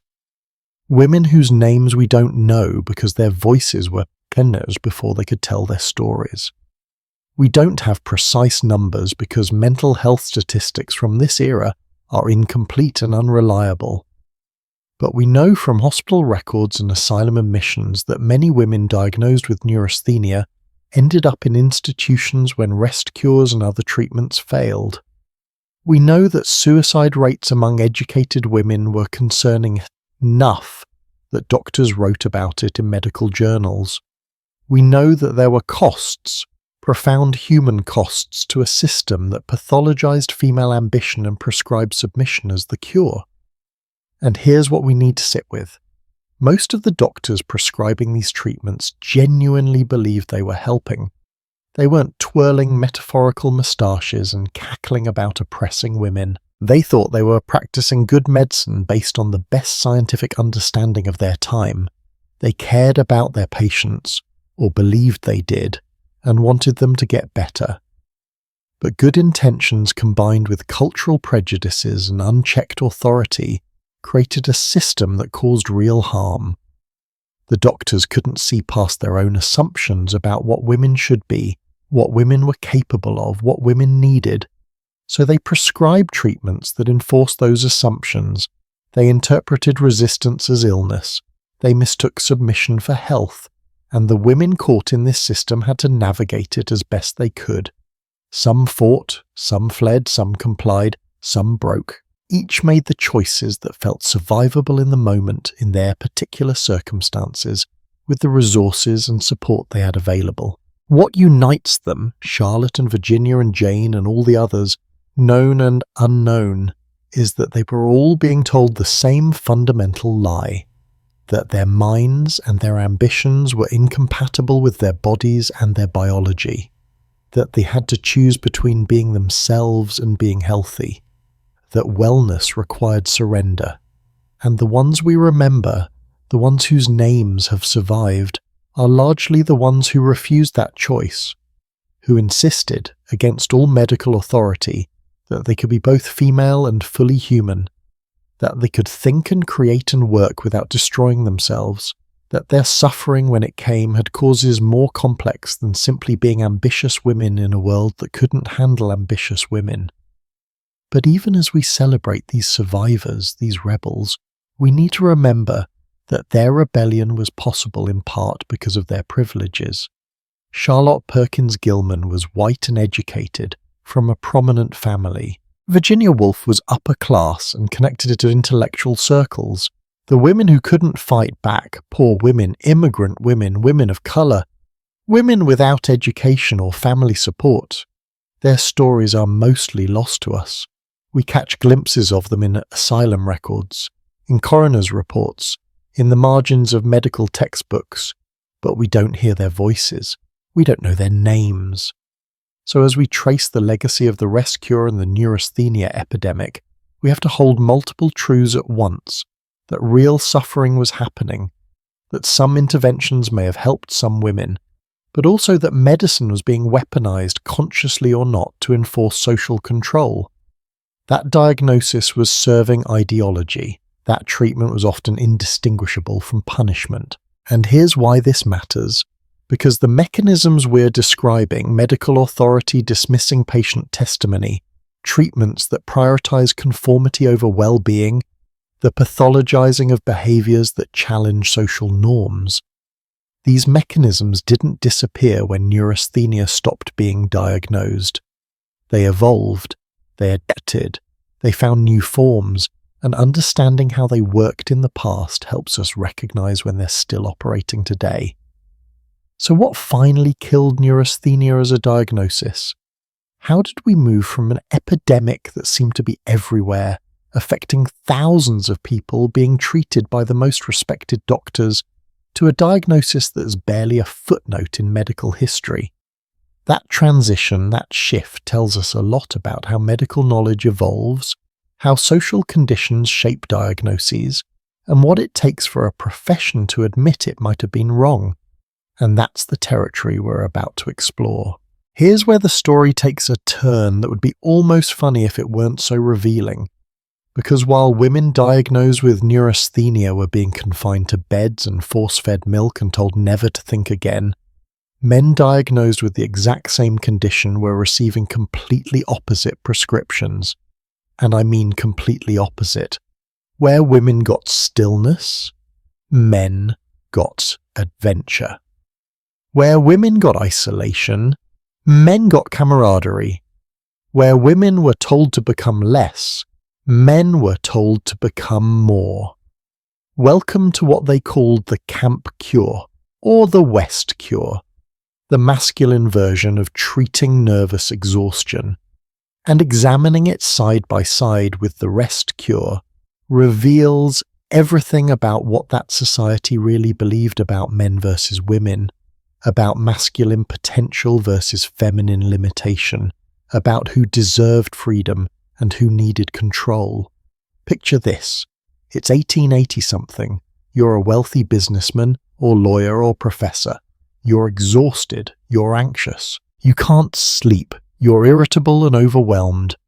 You go to your doctor with the same symptoms that would land a woman in bed for 2 months, and your doctor looks at you with concern and says something like this: "My dear fellow, you've been cooped up in the city too long. Your system is overtaxed from civilization. What you need is the wilderness. Go west, hunt elk, fish for trout, sleep under the stars, reconnect with your primal vigor. 6 weeks in the backcountry, and you'll return a new man." No bed rest, no isolation, no prohibition on reading or thinking. Instead, you're prescribed adventure, physical exertion, engagement with the natural world, and the company of other men. You're told that what's making you sick is being too civilized, and the cure is to temporarily embrace a more primitive existence, to test yourself against nature, to reclaim your masculine strength. This wasn't fringe medicine. This was mainstream, respectable treatment prescribed by the same doctors who were prescribing rest cures for women. Silas Weir Mitchell himself, yes, the same Mitchell who invented the rest cure, also prescribed camping expeditions for his male patients. The same man who told women to lie absolutely still and never write again was telling men to go climb mountains and shoot bears. And here's where it gets almost comical. Mitchell's own journals from his therapeutic camping trips reveal just how rugged these adventures actually were. Remember earlier we mentioned in one of his expeditions to Yellowstone?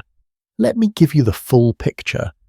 When Mitchell went camping in 1879, supposedly to experience the healing power of rough wilderness living, he travelled with 22 soldiers, 4 packers, 1 chief packer, 1 hunter, 2 cooks, 55 horses, 21 mules and 1 dog.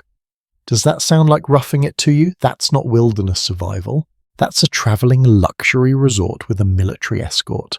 That's glamping, glamorous camping a century before that term was invented. Mitchell had people to cook his meals, pack his equipment, guide his pee, and probably even set up his tent. The only thing primitive about it was that he was sleeping outside instead of in a hotel. But it counted as therapeutic because it was outdoor and active, because it allowed him to hunt and fish, because it gave him distance from the demands of his medical practice and the confines of Philadelphia society. And you know what? It probably did help. Not because there's anything magically healing about shooting animals, or because wilderness has mystical properties, though fresh air and exercise certainly don't hurt, but because it was a break, a change, permission to step away from responsibilities and stress, time to rest in a way that didn't involve lying motionless in a bed. The theory behind the camp cure was rooted in ideas about masculine evolution and civilization. Doctors and cultural critics of the era were deeply worried about what they called the feminization of American men. They believed that as society became more civilized, more urban, more refined, men were losing touch with their essential masculine nature. They were spending too much time in offices, dealing with paperwork and meetings, when they were biologically designed to be hunters and warriors. This anxiety was everywhere in late 19th century American culture. It shows up in the sudden popularity of boxing, football, and other violent sports. It shows up in Theodore Roosevelt's philosophy of the strenuous life, his belief that American men needed to embrace physical challenge and even warfare to maintain their vigor. It shows up in the Boy Scouts movement founded in 1907 with the explicit goal of toughening up boys through outdoor activities, and it shows up in medical treatment. The diagnosis of neurasthenia in men was seen as evidence that they'd become too soft, too civilized. The cure was to temporarily return to a more primitive state, to engage their bodies in the kind of physical challenges their ancestors would have faced, to prove themselves through contests with nature. But here's the crucial difference. This return to primitiveness was always temporary and always optional. Men went camping for 6 weeks and then returned to their positions of power and authority. The camping trip didn't require them to give up their careers or their intellectual pursuits. It was a vacation, essentially. A therapeutic vacation, but still a vacation. They came back refreshed and ready to reclaim their place in civilization. Women's rest cure, by contrast, was about permanent limitation. It wasn't a temporary break before returning to normal life. It was training in submission. It was a prescription for how to live going forward domestically quietly, without ambition or intellectual engagement. The treatment itself was preparation for a lifetime of constraint. And let's talk about the activities prescribed for men versus women. Men were told to hunt, to track animals, to shoot, to kill, to bring home trophies. This is active, aggressive, violent activity. It requires skill, strength, strategy. It's the opposite of rest. It's strenuous, challenging, even dangerous. Men diagnosed with fragile nervous systems were told to do things that required physical stamina and mental acuity. Women were told to lie absolutely still, to move as little as possible, to think as little as possible, to be passive in every way. The very word passive was central to Mitchell's rest cure. Passive exercise meant having someone else move your limbs for you. Women were trained in passivity while men were encouraged in activity. Men were prescribed camaraderie. Go camping with friends, join a hunting party, spend time with rough men who embodied masculine vigor. Social connection was seen as therapeutic for men. The right kind of social connection, anyway. Male bonding in the wilderness was healing. It restored masculine fellowship and tribal connection. Women were prescribed isolation, no visitors, no friends, no social interaction that might stimulate or excite. Even family was kept away for the first weeks of treatment. The same doctors who thought male bonding was essential thought female friendship was dangerous. Think about what this reveals. The treatments weren't based on the symptoms or the illness. They were based on what society wanted from men versus what it wanted from women. Men should be active, adventurous, commanding. So even when they're sick, the cure reinforces those qualities. Women should be passive, domestic, submissive. So when they're sick, the cure trains them in those qualities. It's not medicine. It's social engineering with a medical degree. And here's what's particularly insidious. Both treatments were sold as natural, as biological, as based on fundamental differences between male and female constitutions. Doctors claimed that men needed activity because of how male bodies and nervous systems worked. Women needed rest because of how female bodies and reproductive systems worked. It was science. It was nature. It was just the way things were. But if these treatments were really based on biology, we'd expect to see similar patterns across different cultures and time periods, right? We'd expect to see women everywhere needing rest cures and men everywhere needing wilderness adventures. But we don't. Because it wasn't biology. It was culture dressed up in biological language. The camp cure also created a whole genre of American literature, the Western. Stories about men heading west to test themselves against the frontier, to escape the constraints of civilization, to prove their masculine worth through physical challenges. Writers like Owen Wister, whose novel The Virginian was published in 1902 and basically invented the cowboy hero archetype, were explicitly influenced by ideas about masculine neurasthenia and its cure. Wister himself was prescribed a camping trip by his doctor after suffering from nervous exhaustion. He went west, fell in love with Wyoming, and started writing stories about cowboys and frontier life. His most famous character, the Virginian, embodies everything the camp cure was supposed to create: strong, silent, capable, comfortable in nature, untouched by the feminizing effects of civilization. This is how medical theory becomes cultural mythology. The diagnosis of masculine neurasthenia and the prescription of wilderness adventure helped create one of America's most enduring cultural narratives: the idea that men need to periodically escape civilization and test themselves against nature to remain truly masculine. You can see this pattern still playing out in everything from weekend hunting trips to survivalist television shows to the modern obsession with outdoor adventure as a form of masculine authenticity. But let's come back to the question of whether the camp cure actually worked. Did it help men with neurasthenia? And here's where we have to be honest. Probably sometimes, yes. Not because wilderness has magical healing properties or because men are biologically designed to hunt elk, but because taking a break from stress, getting exercise, spending time in nature, having social support, these things generally help people who are exhausted and anxious. They help women too, by the way. They help humans. The problem isn't that outdoor activity and exercise were prescribed for men. The problem is that indoor confinement and isolation were prescribed for women with the same symptoms. The problem is that one treatment expanded possibility while the other contracted it.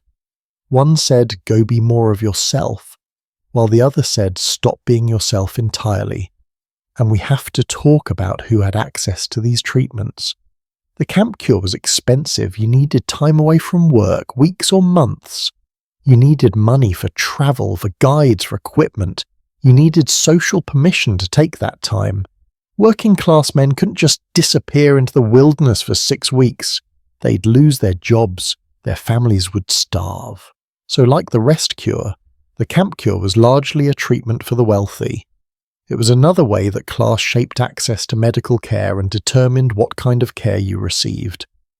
Poor men who were exhausted just had to keep working.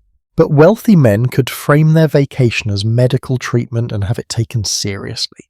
There's also a racial dimension we need to acknowledge. The whole theory of the camp cure was based on the idea that white American men were becoming too civilized and needed to return to more primitive conditions temporarily.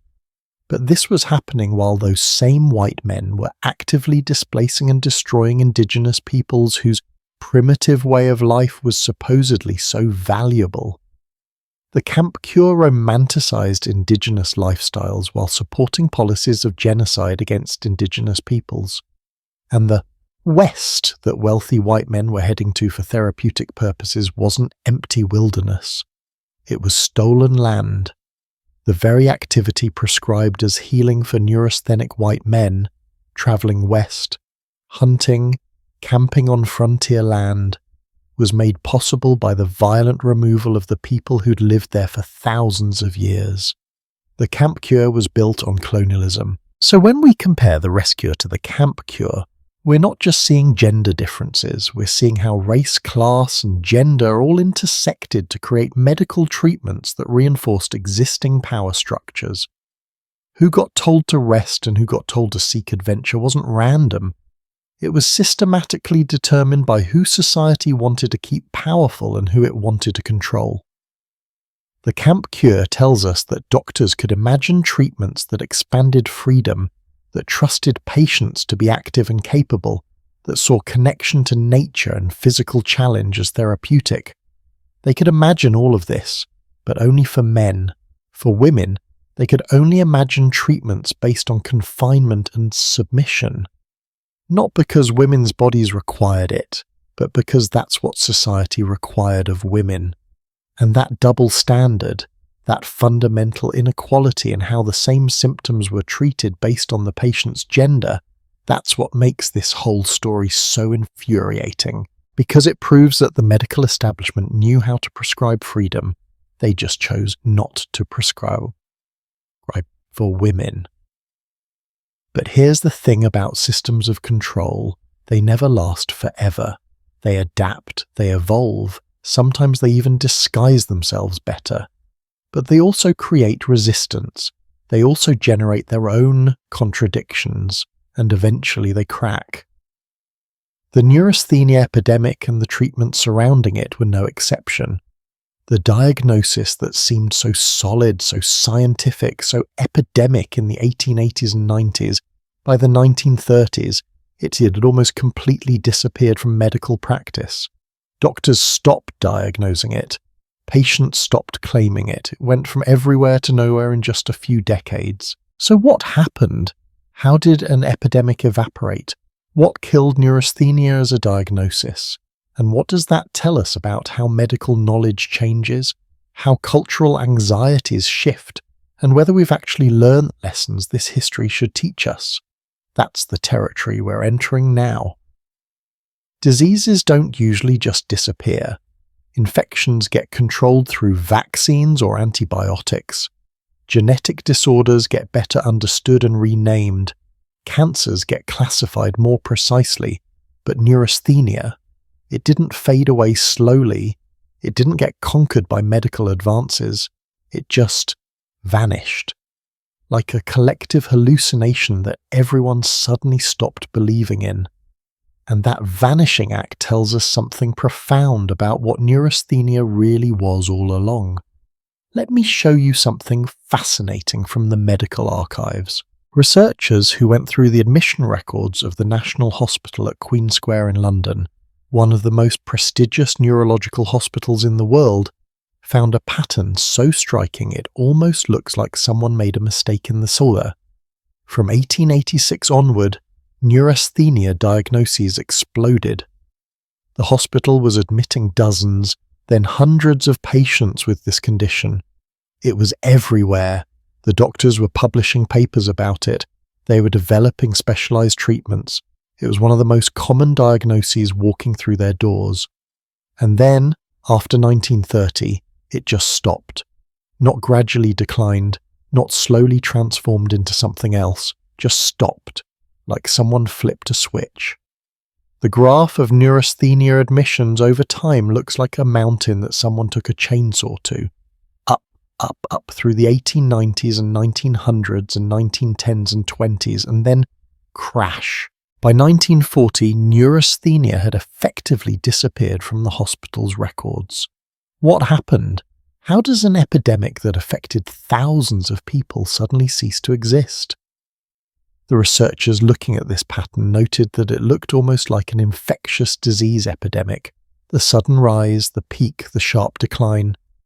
And they seriously considered whether neurasthenia might have been related to actual viral illnesses. There was a massive epidemic of encephalitis lethargica, sleeping sickness, that swept across Europe starting in 1915 and lasting through the 1920s. Millions of people were affected. Could neurasthenia have been a milder form of this disease, or a post-viral fatigue syndrome that followed in its wake? It's an intriguing theory. The timing roughly matches, and the doctors at Queen Square actually noted connections themselves. They observed that many neurasthenia cases seemed to follow influenza infections. The late 19th and early 20th centuries had several major flu epidemics. Maybe what we were calling neurasthenia was actually the aftermath of viral illness, chronic fatigue following infection, nervous system effects from encephalitis, depression following serious illness. But here's the problem with this theory.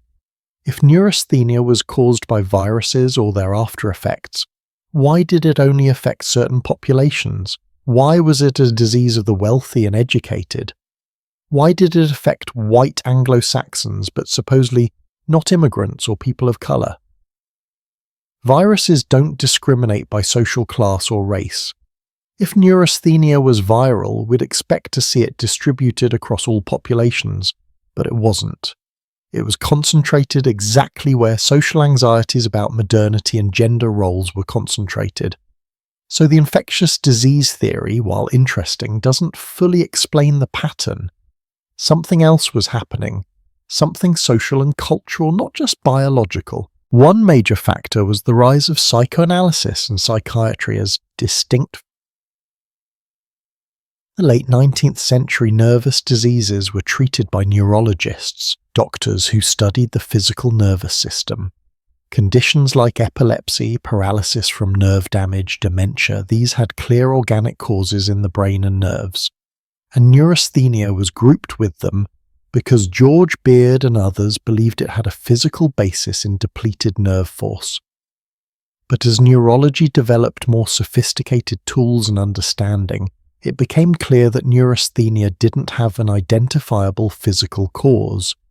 There was no lesion in the brain, no damage to nerves, no measurable depletion of any substance. The symptoms were real, but the organic basis that neurologists were looking for simply wasn't there. Meanwhile, Sigmund Freud and others were developing psychiatry and psychoanalysis, the study of mental illness as psychological rather than purely physical. Freud had actually examined electrical treatment for nervous disorders back in 1895 and declared it a pretense treatment. He argued that these conditions were psychological, rooted in unconscious conflicts and repressed desires, not in physical nerve damage. As psychiatry gained legitimacy and influence, there was a gradual shift in how mental distress was understood. Conditions without clear organic causes were moved from neurology to psychiatry. They were reclassified as neuroses rather than neurological diseases, and this reclassification had consequences. In the early 1900s, German neurologists made an important distinction. Neurological disorders like epilepsy, multiple sclerosis, and Parkinson's disease had proven anatomical bases in the nervous system or brain. Neuroses, anxiety, depression, hysteria, neurasthenia, could not be definitively determined as either physical or mental, so they became the domain of psychiatry and psychoanalysis rather than neurology. And as this shift happened, neurasthenia started to lose its cachet. Remember, part of neurasthenia's appeal was that it was a physical disease.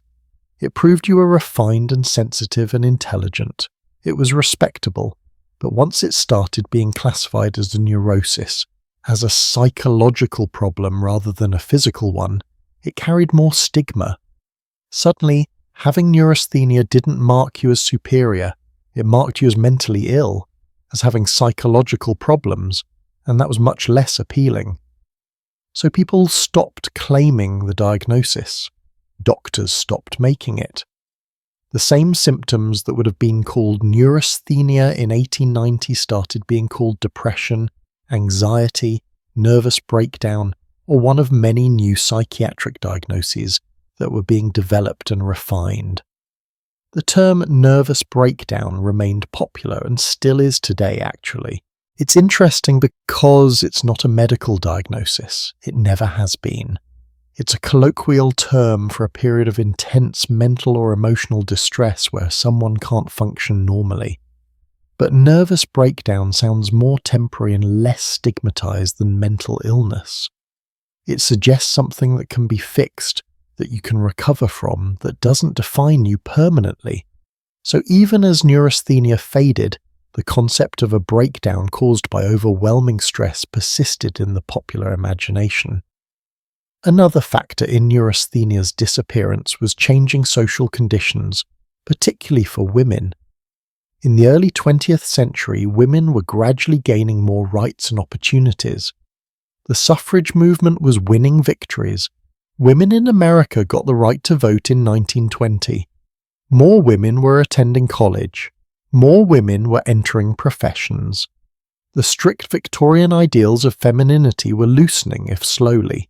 As women's roles expanded, the theory that intellectual activity and ambition were making women sick became harder to maintain. How could you argue that education damaged women's health when increasing numbers of educated women were living perfectly healthy lives?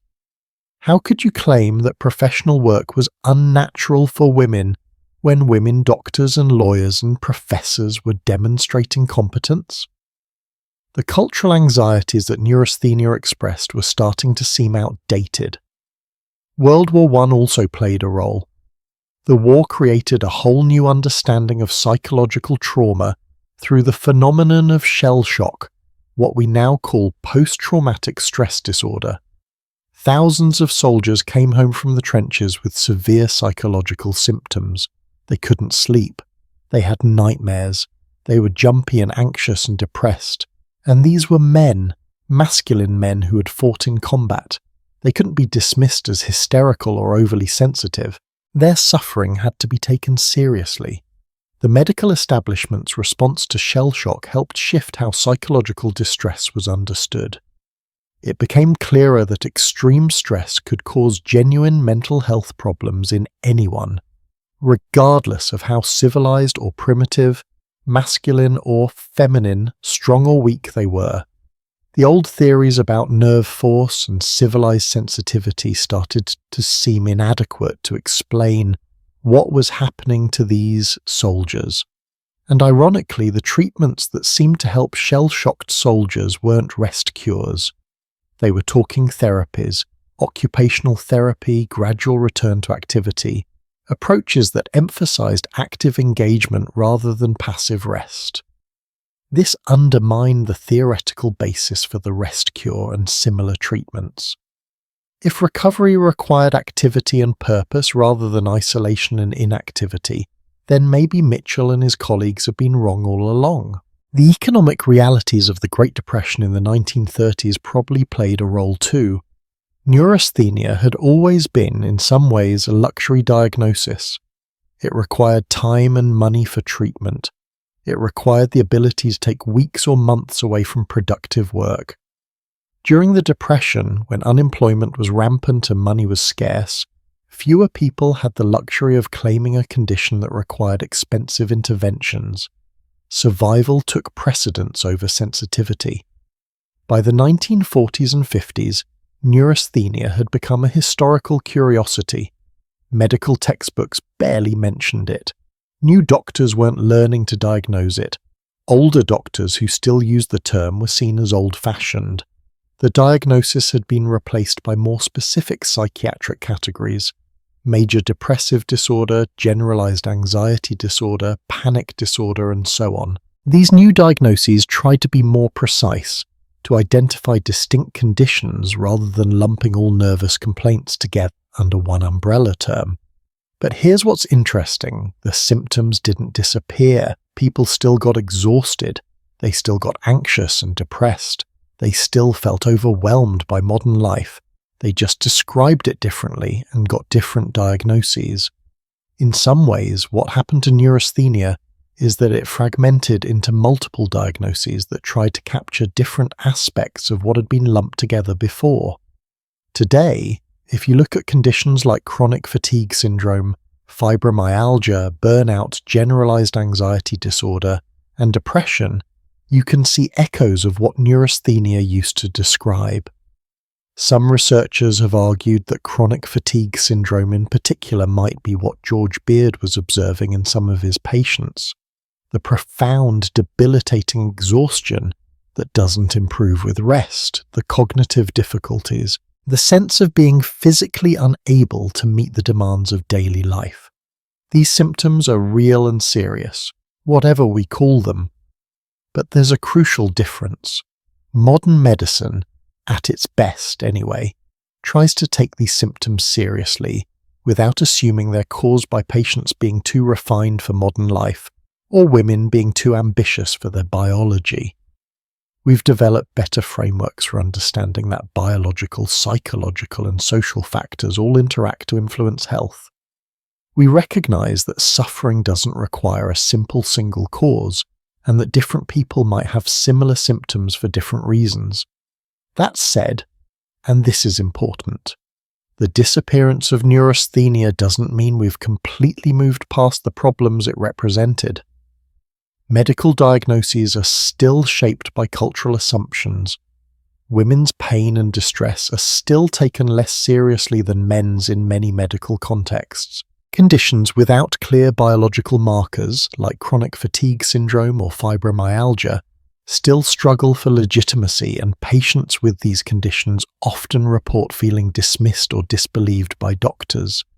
And burnout, that contemporary term for the kind of exhaustion neurasthenia described, burnout is epidemic in our current moment. We live in a culture that demands constant productivity, constant availability, constant optimization. People are exhausted, they're anxious, they're overwhelmed by the pace and demands of modern life, which, by the way, is exactly what George Beard was observing in 1869. The specifics have changed. We have smartphones instead of telegraphs, social media instead of newspapers, global markets instead of steam power. But the fundamental tension between human capacity and modern demands persists. So in some ways, neurasthenia didn't die. It transformed, it adapted, it found new names and new expressions. We don't call it neurasthenia anymore, but we're still dealing with the same basic questions. How do we cope when modern life demands more than humans are built to give? How do we balance ambition with well-being? How do we distinguish between genuine illness and normal responses to abnormal circumstances? And crucially, who gets to decide? Who has the authority to say what's a disease and what's not? What's a legitimate suffering and what's just someone being difficult? These questions haven't been answered. They've just been rephrased.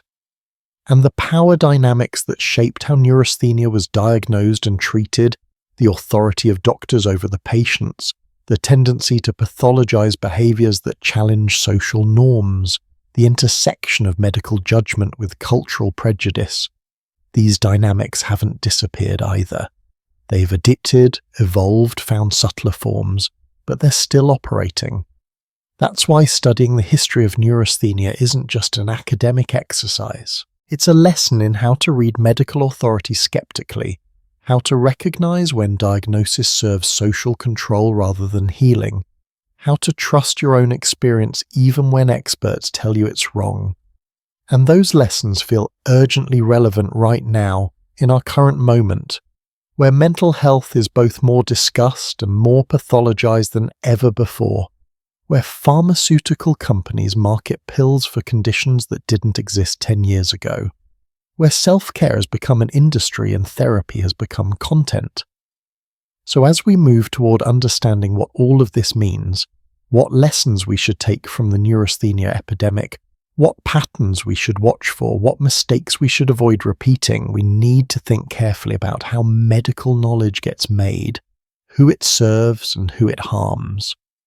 Because the story of neurasthenia isn't really about a disease that appeared and disappeared. It's about how power operates through medicine, how social control disguises itself as care, how the best intentions combined with unchecked authority can create real damage. And recognizing those patterns, that's how we avoid repeating them. Step back for a moment. Look at the whole picture we've been painting, because what we have been tracing isn't really a story about one disease. It's a story about power. Specifically, the power to define what's normal and what's sick, what's natural and what's pathological, who deserves freedom and who needs control. And once you see that pattern in the neurasthenia epidemic, you start seeing it everywhere in medical history. It's like putting on special glasses that reveal invisible structures of control that have been there all along. Medical diagnoses do something profound. They transform human experiences into categories that can be measured, treated, managed, and most importantly, controlled. When you're just tired, you might rest when you feel like it and push through when you need to. But when you're diagnosed with neurasthenia, suddenly your fatigue isn't yours anymore. It belongs to medical science. It requires professional intervention. It grants authority to doctors to dictate how you should live. This isn't inherently bad, by the way. Sometimes we need medical expertise. Sometimes professional help is exactly what we need. But the neurasthenia story reveals what happens when that power operates without accountability, when medical authority combines with cultural prejudice, when diagnosis becomes a tool for enforcing social norms rather than alleviating suffering. And here's the uncomfortable truth. Neurasthenia isn't the only diagnosis that functioned this way. Medical history is full of conditions that appeared, were widely diagnosed, served particular social purposes, and then mysteriously vanished. Let me show you some of them because the pattern is striking. Let's start with hysteria. This diagnosis has a history stretching back to ancient Greece, but it reached its peak in the 19th century, the same era as neurasthenia. The very word comes from the Greek hystera, meaning uterus. For literally thousands of years, doctors believed that hysteria was caused by a wandering womb. They thought the uterus could move around inside a woman's body, causing various symptoms wherever it lodged. Seriously, this was mainstream medical theory. By the 19th century, the wandering womb theory had been abandoned. Anatomy textbooks had made it clear that uteruses don't wander, but hysteria remained a primarily female diagnosis. Women experiencing everything from anxiety to seizures to paralysis to fainting to emotional outbursts could be diagnosed with hysteria. The symptoms were incredibly varied, which should have been a clue that maybe this wasn't one coherent condition. Jean-Martin Charcot in France became famous for his demonstrations of hysterical patients at the Salpêtrière Hospital in Paris in the 1880s. He would bring patients on stage and induce hysterical symptoms through hypnosis, showing off his power over their bodies and minds to audiences of doctors and students. It was medical theatre, literally. These women became spectacles. Their suffering turned into entertainment and education.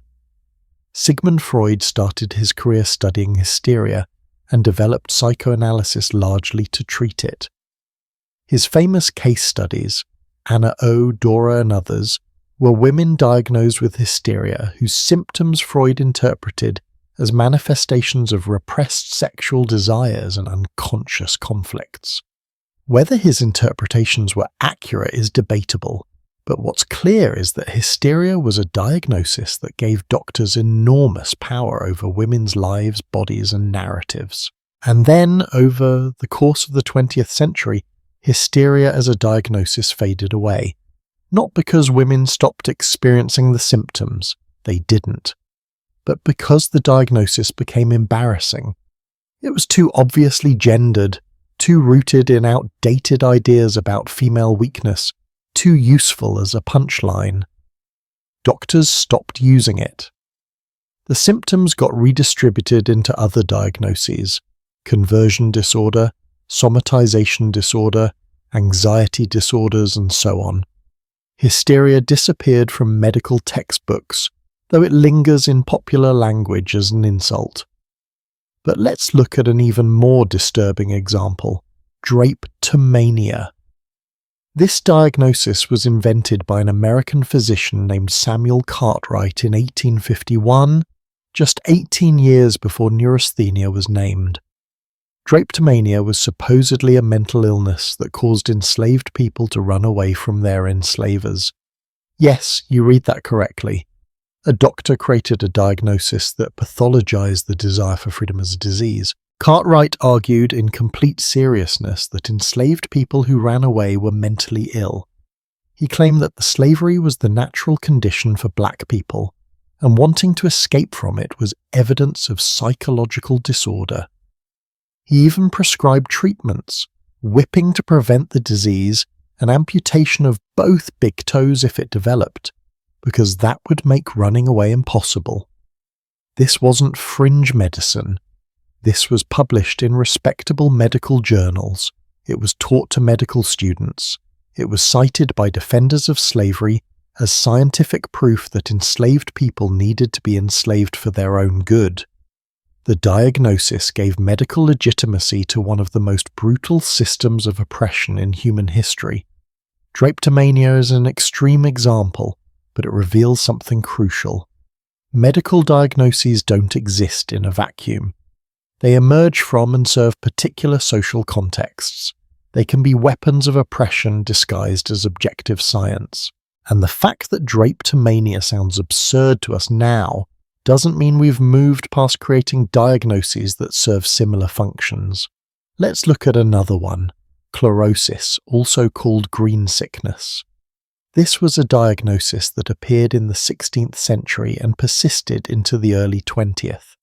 It supposedly affected young women, primarily young, unmarried, virginal young women, who became pale, weak, languid, and melancholic. The name came from the greenish tint their skin supposedly took on, though medical historians debate whether this discoloration was real or imagined. The prescribed treatment, marriage and pregnancy. Doctors literally prescribed getting married and having sex and babies as the cure for chlorosis. The theory was that young women's bodies were out of balance when they weren't fulfilling their reproductive purpose, and that marriage would restore them to health. It's pretty transparent social engineering. Young women who weren't conforming to expected life patterns were diagnosed with an illness that could only be cured by conforming. Chlorosis diagnoses peaked in the Victorian era and then declined rapidly in the early 20th century. By the 1920s, it had virtually disappeared. Some historians argue that chlorosis was actually iron deficiency anemia, which would make sense given the symptoms, but if that's true, why did the diagnosis disappear? Anemia didn't disappear.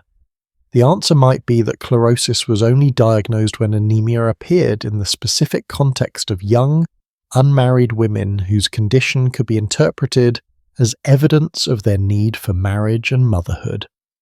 Once that social context changed, the diagnosis was no longer useful. Now let's talk about homosexuality. Yes, until 1973, just over 50 years ago, homosexuality was classified as a mental disorder in the Diagnostic and Statistical Manual of Mental Disorders, the authoritative guide that American psychiatrists use for diagnoses. Being gay or lesbian wasn't just socially stigmatized, it was officially a disease that required treatment. And the treatments? They range from psychoanalysis to aversion therapy to electroshock to, in some cases, lobotomy. People were institutionalized for being gay. They underwent horrific procedures designed to change their sexual orientation. Their identities were pathologized, and enormous suffering was inflicted in the name of curing them. The removal of homosexuality from the DSM in 1973 wasn't based on new scientific discoveries about biology or brain function. It was based on activism. It was based on gay and lesbian activists and their allies arguing correctly that homosexuality wasn't a disease, that the suffering of gay people came from discrimination and stigma, rather than from their orientation itself, that medical authority was being misused to enforce heteronormativity. The American Psychiatric Association voted to remove homosexuality as a diagnosis. They voted. Think about that. Medical truth decided by democratic process, which tells you that this was never really about science in the first place. It was about power, about norms, about who gets to define what's natural and what's pathological. And we're still dealing with the aftermath of that pathologization. We're still fighting against the idea that LGBTQ identities are disorders.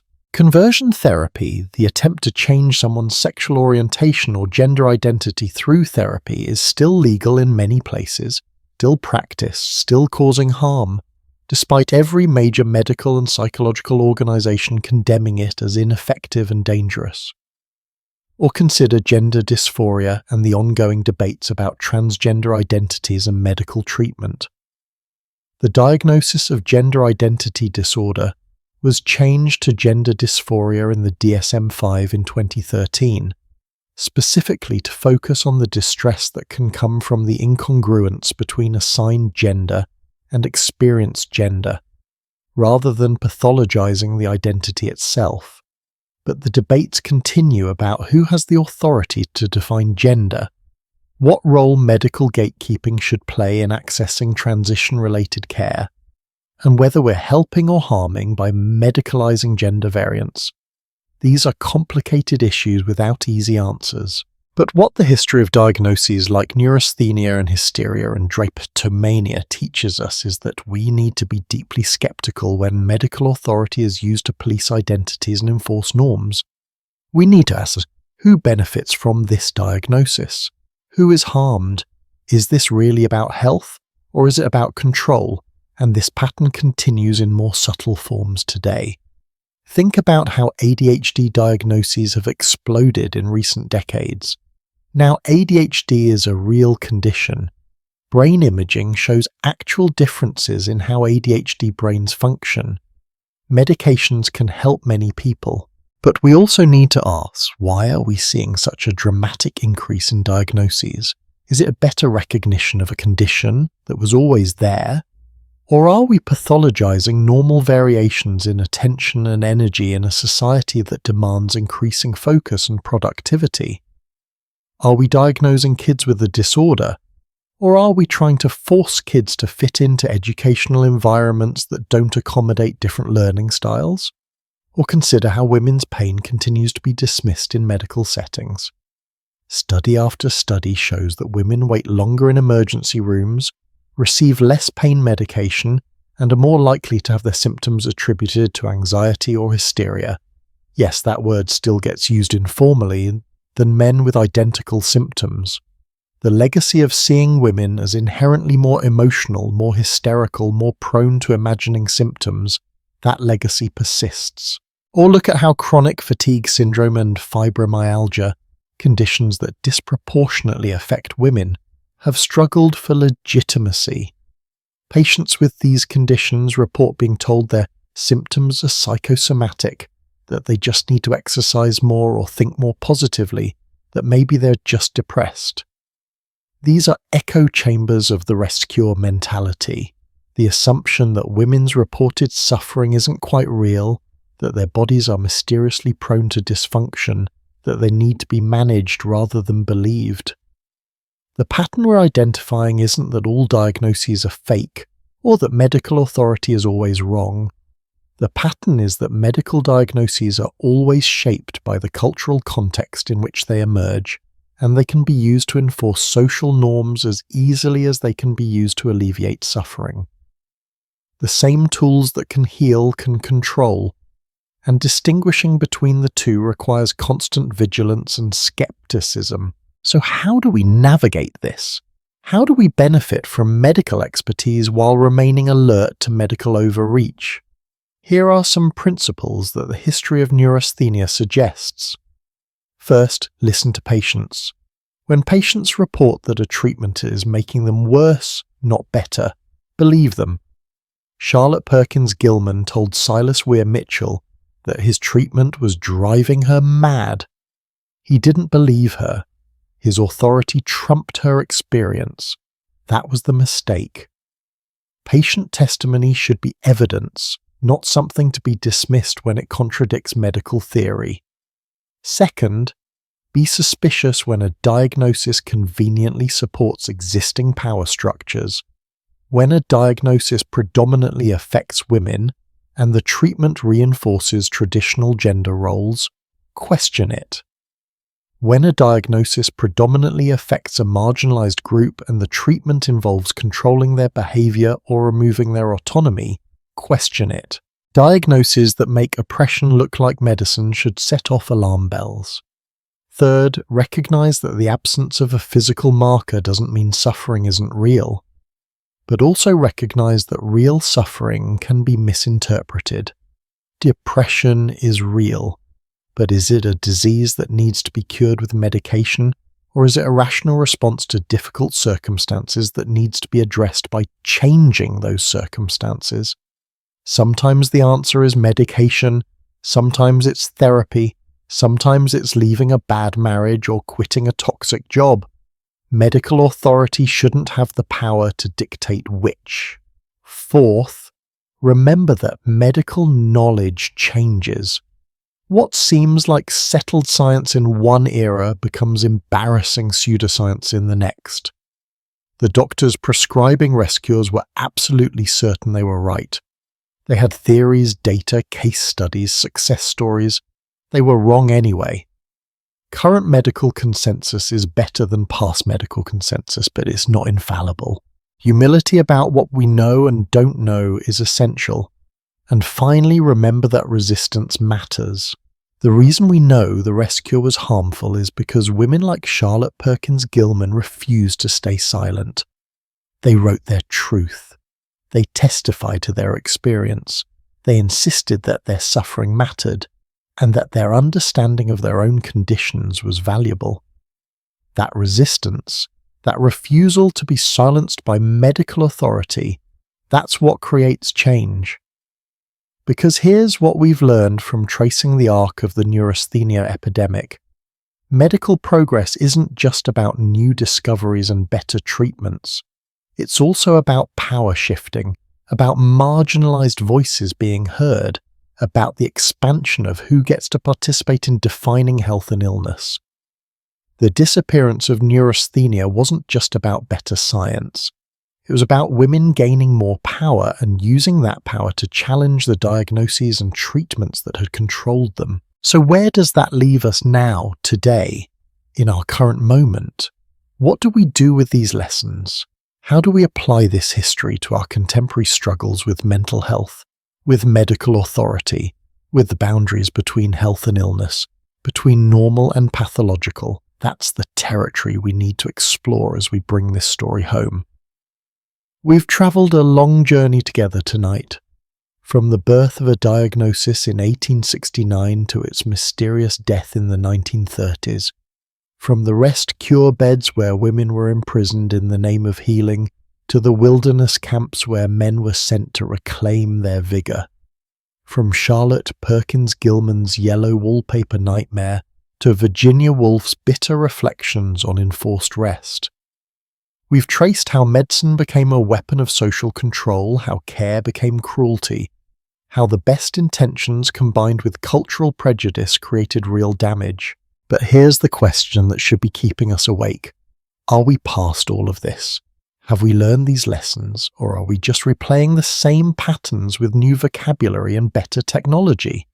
Let me be direct with you. We've made progress, real progress. Women can vote now.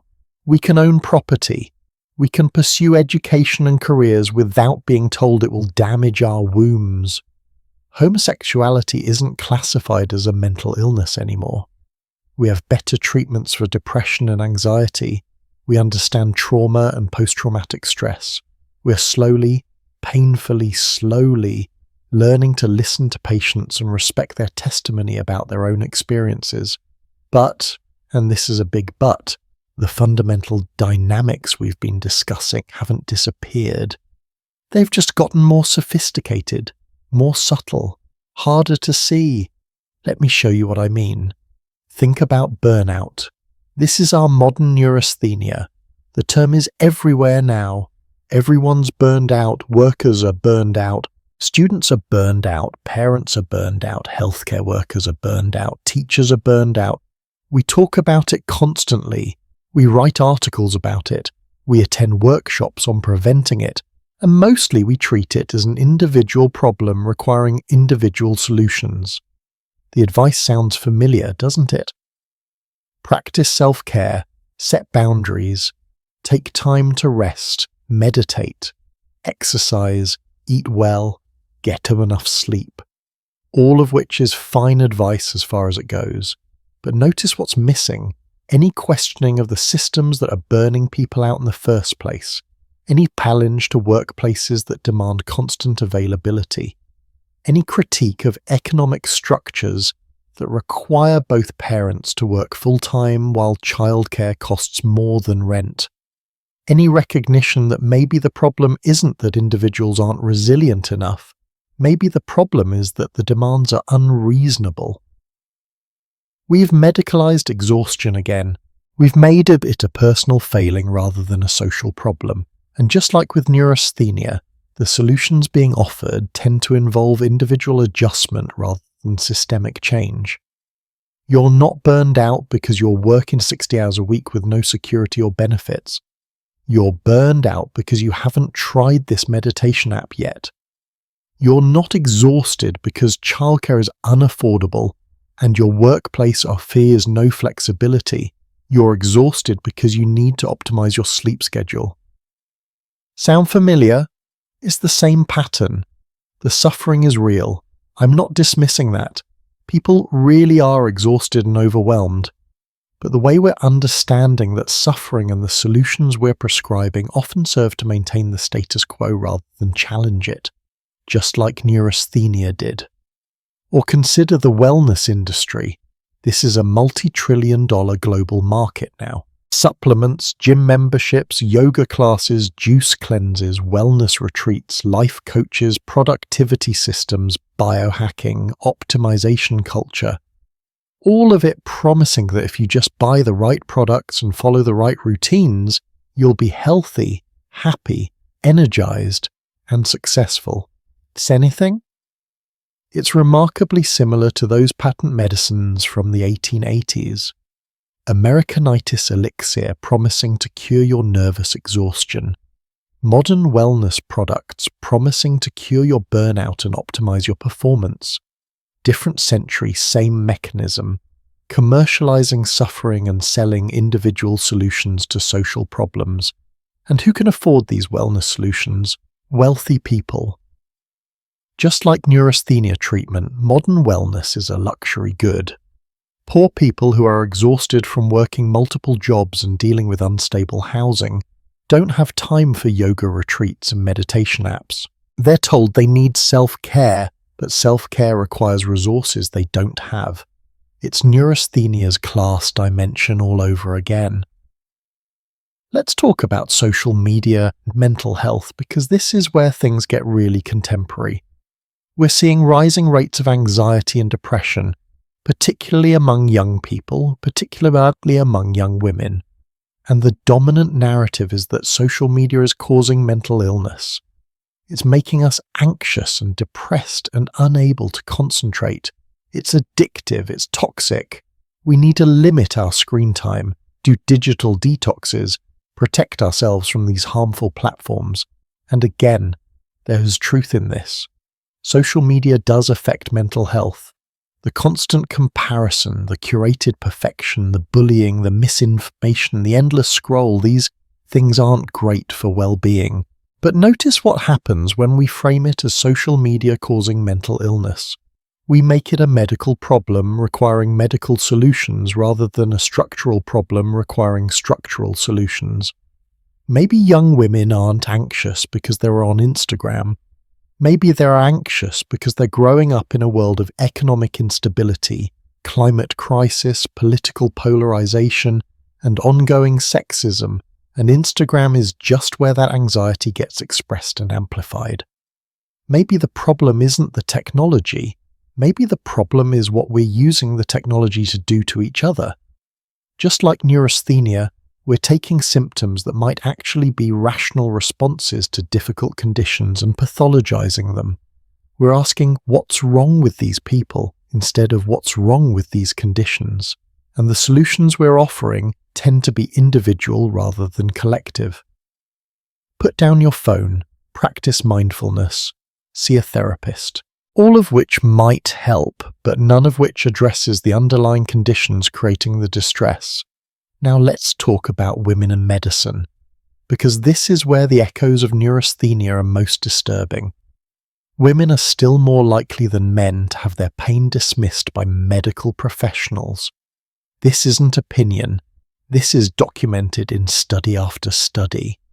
Women wait longer in emergency rooms. They receive less pain medication for the same conditions.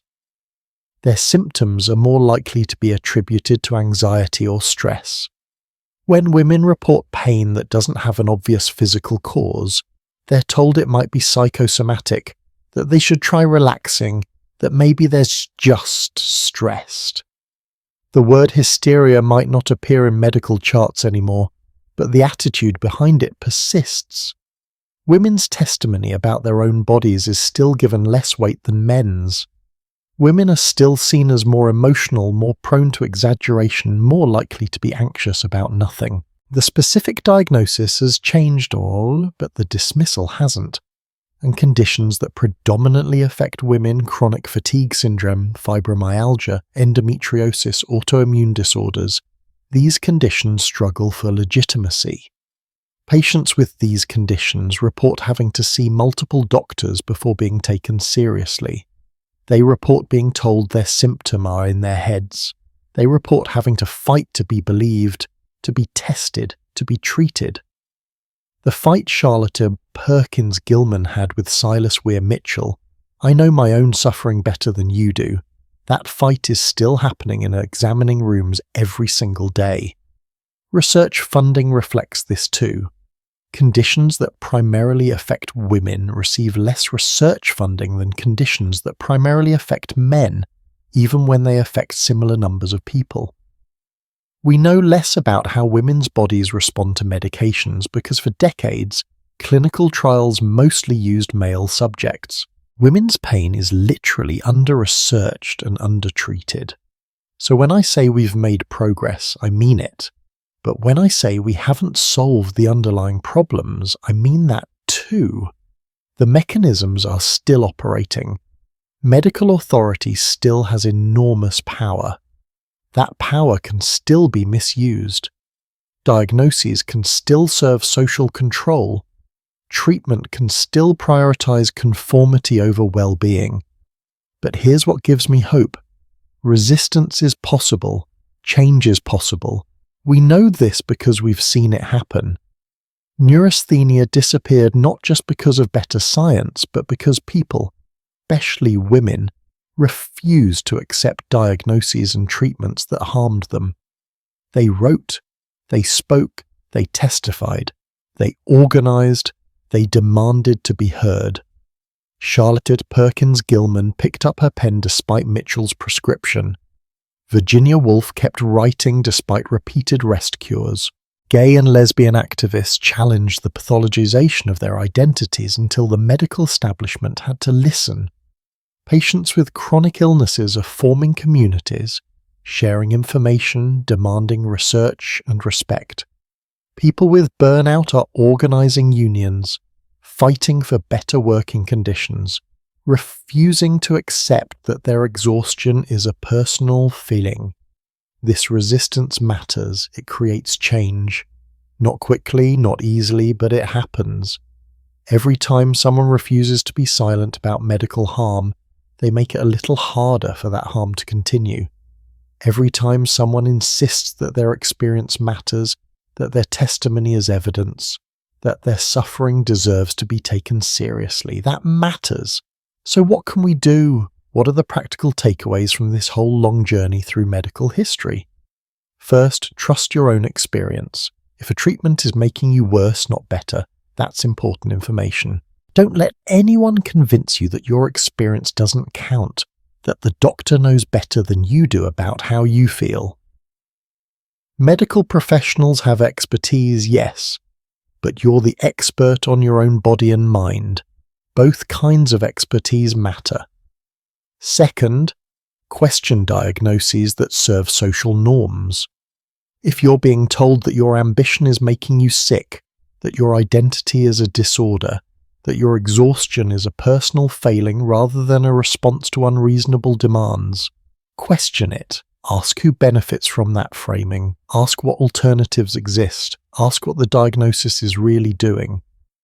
Third, look for systemic solutions, not just individual ones. Self-care is fine, therapy is fine, medication is fine when it helps. But also ask what needs to change in my workplace, my relationships, my society for people to stop getting sick in the first place. Don't let the focus on individual wellness distract from the need for collective change. Fourth, believe other people when they tell you about their suffering, especially if they're from groups whose suffering has historically been dismissed. When women tell you about pain that doctors won't take seriously, believe them. When people of colour talk about discrimination in healthcare, believe them. When LGBTQ people describe the harm of pathologization, believe them. When disabled people explain what they need, believe them. Believing people is revolutionary. 5th, remember that medical knowledge is always evolving. What's considered settled science now might be embarrassing in 50 years. Stay curious, stay skeptical, stay open to being wrong, and demand that medical professionals do the same. And finally, use your voice. If you've been harmed by medical treatment, speak about it if you can safely do so. If you've witnessed medical harm, don't stay silent. If you see patterns of discrimination or dismissal, name them. Every voice that speaks makes it easier for the next voice to be heard. That's how change happens, because here's what the Neurasthenia Epidemic ultimately teaches us. The story isn't over. We're still writing it. The tensions between individual suffering and social conditions, between medical authority and patient autonomy, between care and control, these are ongoing. We're still negotiating who gets to define health and illness. We're still fighting about whose testimony matters. We're still learning how to balance expertise with humility, treatment with freedom, help with respect. But we're not powerless in this story. We're not passive recipients of medical wisdom handed down from on high. We're participants, we're co-creators, we have voices, and those voices have power. Charlotte Perkins Gilman proved that. Virginia Woolf proved that. Countless activists and patients and survivors have proved that, and we can prove it again. The yellow wallpaper that trapped women isn't completely torn down, but there are more rips in it now, more light getting through. More women, more people finding ways to escape, to resist, to insist on their own freedom and dignity and right to be fully human. And every one of those escapes makes the next one more possible. So here we are, at the end of this journey. We've looked at how being a modern woman was once classified as disease, how ambition was pathologized, how the cure for nervous exhaustion looked very different depending on whether you were male or female, rich or poor, white or not. How medicine can be a tool of liberation or a weapon of control, sometimes both at once. How diagnoses appear and disappear not just because of science but because of social change. How resistance matters, how voices matter, how refusing to be silenced can crack open systems that seemed impenetrable. And if you take nothing else from this story, take this: your experience matters. Your voice matters. Your resistance matters when something doesn't feel right, when treatment feels like control, when care feels like cruelty, when healing feels like harm. Trust that feeling. You're not imagining it. You're not being hysterical. You're recognizing patterns that have been operating for centuries. And recognizing them is the first step toward changing them. The fight Charlotte Perkins Gilman started when she picked up her pen, that fight continues. Different battlefields, different specifics, but the same fundamental struggle: the right to be believed, the right to bodily autonomy, the right to refuse treatments that harm us, the right to challenge authority when it overreaches, the right to be fully human without being pathologized for it. That struggle needs us. It needs our voices, our stories, our refusal to be silent. It needs us to learn from history while creating new possibilities. It needs us to hold both skepticism and hope. Skepticism about authority, hope about change. So thank you for staying with me through this long journey into medical history. Thank you for listening to these stories of women who were told they were too much, too ambitious, too modern, too sick to be allowed their full humanity.